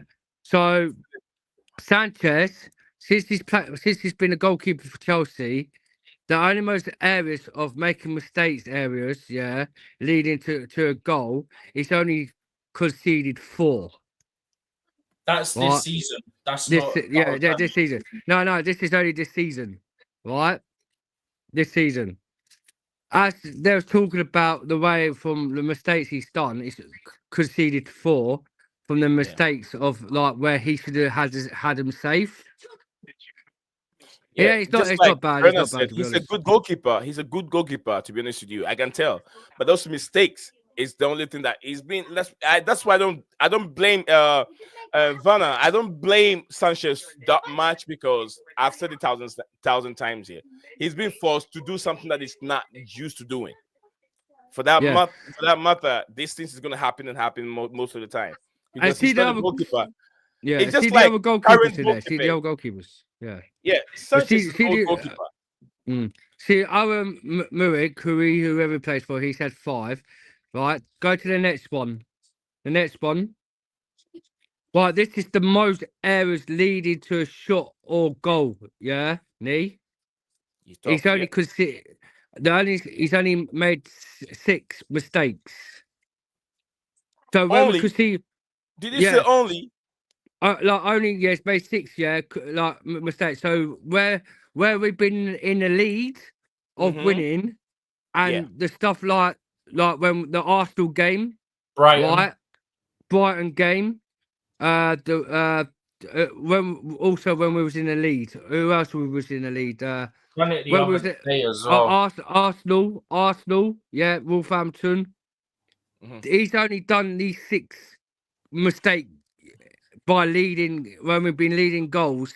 He's made 6 mistakes where he could have saved, but cost us for a draw and sometimes a win. That's not only when we're leading, by the way. That's just in general the most. So even if it's 0-0, that's counted. Yeah. Even though if it's 0-0, it's counted. Yeah. By the way, just to add on to your point, there's only 3 goalkeepers on that list, and he has the most of the 3 goalkeepers. Yep. Sanchez, Muric, and Martinez were the 3 goalkeepers on that list. Yeah. Martinez, yeah. Right. And this is the most right. No, go to this. You've got the same one, Lee. Go to the positives. This is the negatives. The negative side. So them because being the negative ones. Yeah, what you've seen 6 and 5, where he could save. Yeah, the mistakes still not good enough. Even though it's good enough in our eyes, they're saying he's probably the most second best goalkeeper in the Premier League so far. Where Robert Sanchez this season, yeah. Saves, he's done 68, comes to second. The save rate is 73% in 4th, right? The goals prevented in XG is 1 point plus 1.7 is in 8th, right? Crosses call is 27, still makes him as goalkeeper in 4th, and the keeper sweeper regares is 30, that makes him 1st. So they're saying in this, as it's positive, it's still not bad of the stats what he's got. They reckon he's probably the 3rd top tier as the best goalkeeper in the Premier League, but by far, by making them mistakes where we've seen what's so frustrating, that he should be willing to save. So, as Roberto Sanchez, he has saved us a lot of good. He has saved a lot of good goals, like from long shots inside the box. But that he needs to do better, and if he doesn't do better, then he has to go. I don't care about these stats. He might have done brilliant in a positive side, done good stats, but if he's still making these mistakes and costing us like draws and losses, because big games like Man City tomorrow, if he makes a mistake like Man City tomorrow, he will cost us a loss. We're just lucky that we.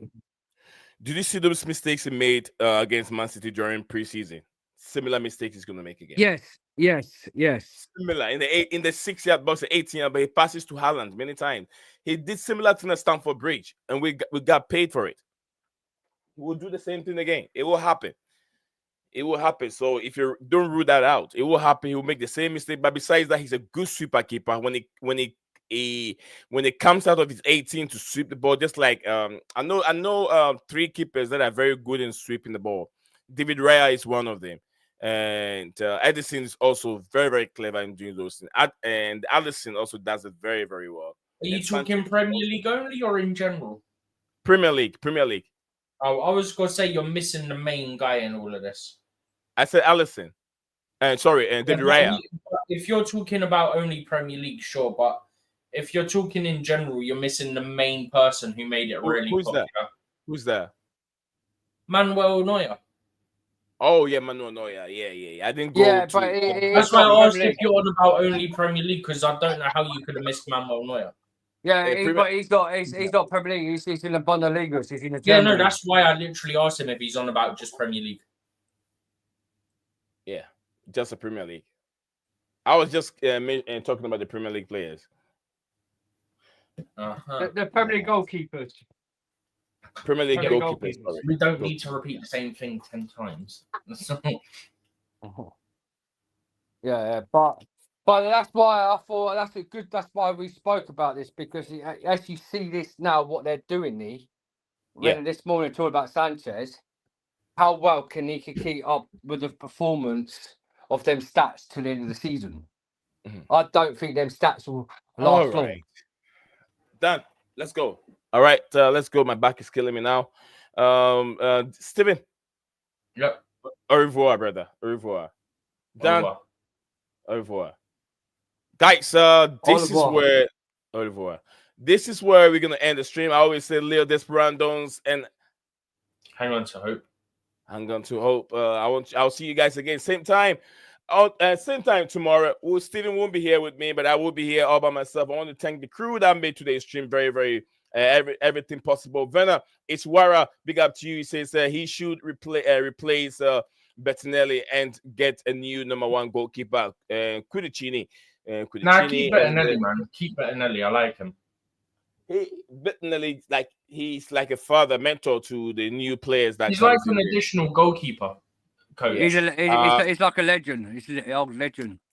You know, his dad was goalkeeper coach at Fulham, or is goalkeeper coach at Fulham, but I think with the youth team. Okay. I want to thank DJ Salva, Chelsea Section, Ty, and Venna Iswara, Chelsea Dan, man himself in the building with us in the studio. I said he needed some spanking because of how it makes it difficult for me to read all my comments. Don't forget that we are live, and sometimes I don't go through the comments and I read them straight away. Big up to Makeem. That's why I don't text. Yeah, Makeem, Lord Vapor Nation, and Swardis, Scala United, and everyone that came on the show to make it a reality. Thank you all. Enjoy the rest of the evening. Zion is the name. Sorry, before you go, Yeah. Please smash that like button and subscribe to the channel always. If you're on tomorrow on the stream on your own tomorrow, invite me because this game has to be a must-win game tomorrow. Definitely. You got they've got to show that this is Chelsea Football Club. If you want to be top 4, we haven't beaten a bigger team this season, and we have to win. Man is worried. And also, why Steve? I heard Steve earlier that Man City hasn't been poor. They have had a poor run. Yeah, even though they've won against it, they're out of it now. No, they're not out of it because the thing is, they only beat Ipswich 6-0. How could it be out of it? They lost to they lost to PSG. They only beat like low clubs. So how is it? Okay, for the most part, they're out of it. They'd won what? Yeah. They've been unbeaten for what? 5 games, 6 games. They haven't won all their 6 games since they played though. They've only won unbeaten. 2. Unbeaten. Yeah, but unbeaten. But they haven't won. They haven't won their 6. They drew like 2 of those games. Yeah, but a draw is a draw. They haven't got the 3 points. But no matter what, I'm done. I give up. Yeah, no, but Steve. Yeah, but a draw. Yeah, but a draw is a draw. And what I'm trying to say to you, Steve, yeah, they haven't been in their best performance because they'll go on a winning streak like what they did last season. Once they lose the game, they'll go win. And draws and wins is no difference of a loss against PSG. So tomorrow's game has to be a must-win because our performance lately has been a bit sharpy, but we've also done shaky. Yeah, shaky. Yeah. But it's also we've done well. And yes, we got 3 points against Wolves. If Sanchez plays the way he does against Man City tomorrow, God help me. And Man City hasn't been looking good. They haven't been looking good this season. I'm watching it with a Spurs fan tomorrow. Good luck to you, mate. I'm watching it with my brother-in-law, who's a Spudsy fan and all. And I've got an Arsenal fan here tomorrow. It's a great one. To be fair, they probably want us to win tomorrow. Well, they all do, like Liverpool probably would do all. We have to win tomorrow. Haaland hasn't been in a great top form this season. And if he goes and scores a hat-trick, it's embarrassing. For us Chelsea fans. Embarrassing, but... All right, people. Nizan is out. Stephen G is out. And Mr. Dan, all out. Big ups anyway. Hey, and the stream. Guys, we'll see you back again tomorrow, same time. Adios. You are a winner. Stand tall, be proud. In the face of doubt, you shout it loud. Feel the strength, let it in. With every step, you're gonna win. You are a winner, feel no pain. You are a winner, feel no pain. Yeah, I woke up feeling like a champion. Every move I make, I got the stamina. Eyes on the prize, never lose sight. Grinding every day, pushing through the night. Got the fire in my soul, never back down. In the ring of life, I'm the one with the crown. Sweat and tears, yeah, I paid the cost. Every battle fought, I'm never lost. Hit the road, feel the winner. Stand tall, be proud. In the face of doubt, you shout it loud. Feel the strength, let it in. With every step, you're gonna win. Every challenge met, every goal in sight. In the gym, on the grind, it's a warrior's fight. From the bottom to the top, yeah, I've been there. With the heart of a lion, I face the dare. No fear, no limits, just pure drive. In the race of life, I'm alive. With every push, with every strain, I'm a winner, feel the gain. Hit the road, feel the power.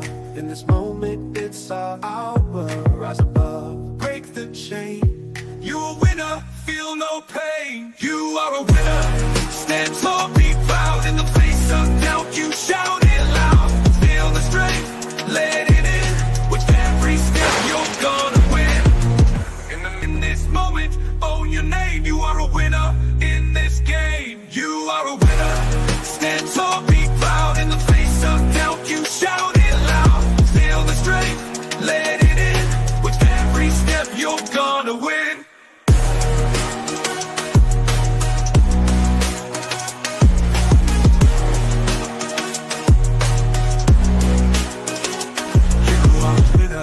Stand tall, in the gym, on the grind, it's a warrior's fight. From the bottom to the top, yeah, I've been there. With the heart of a lion, I face the dare. No fear, no limits, just pure drive.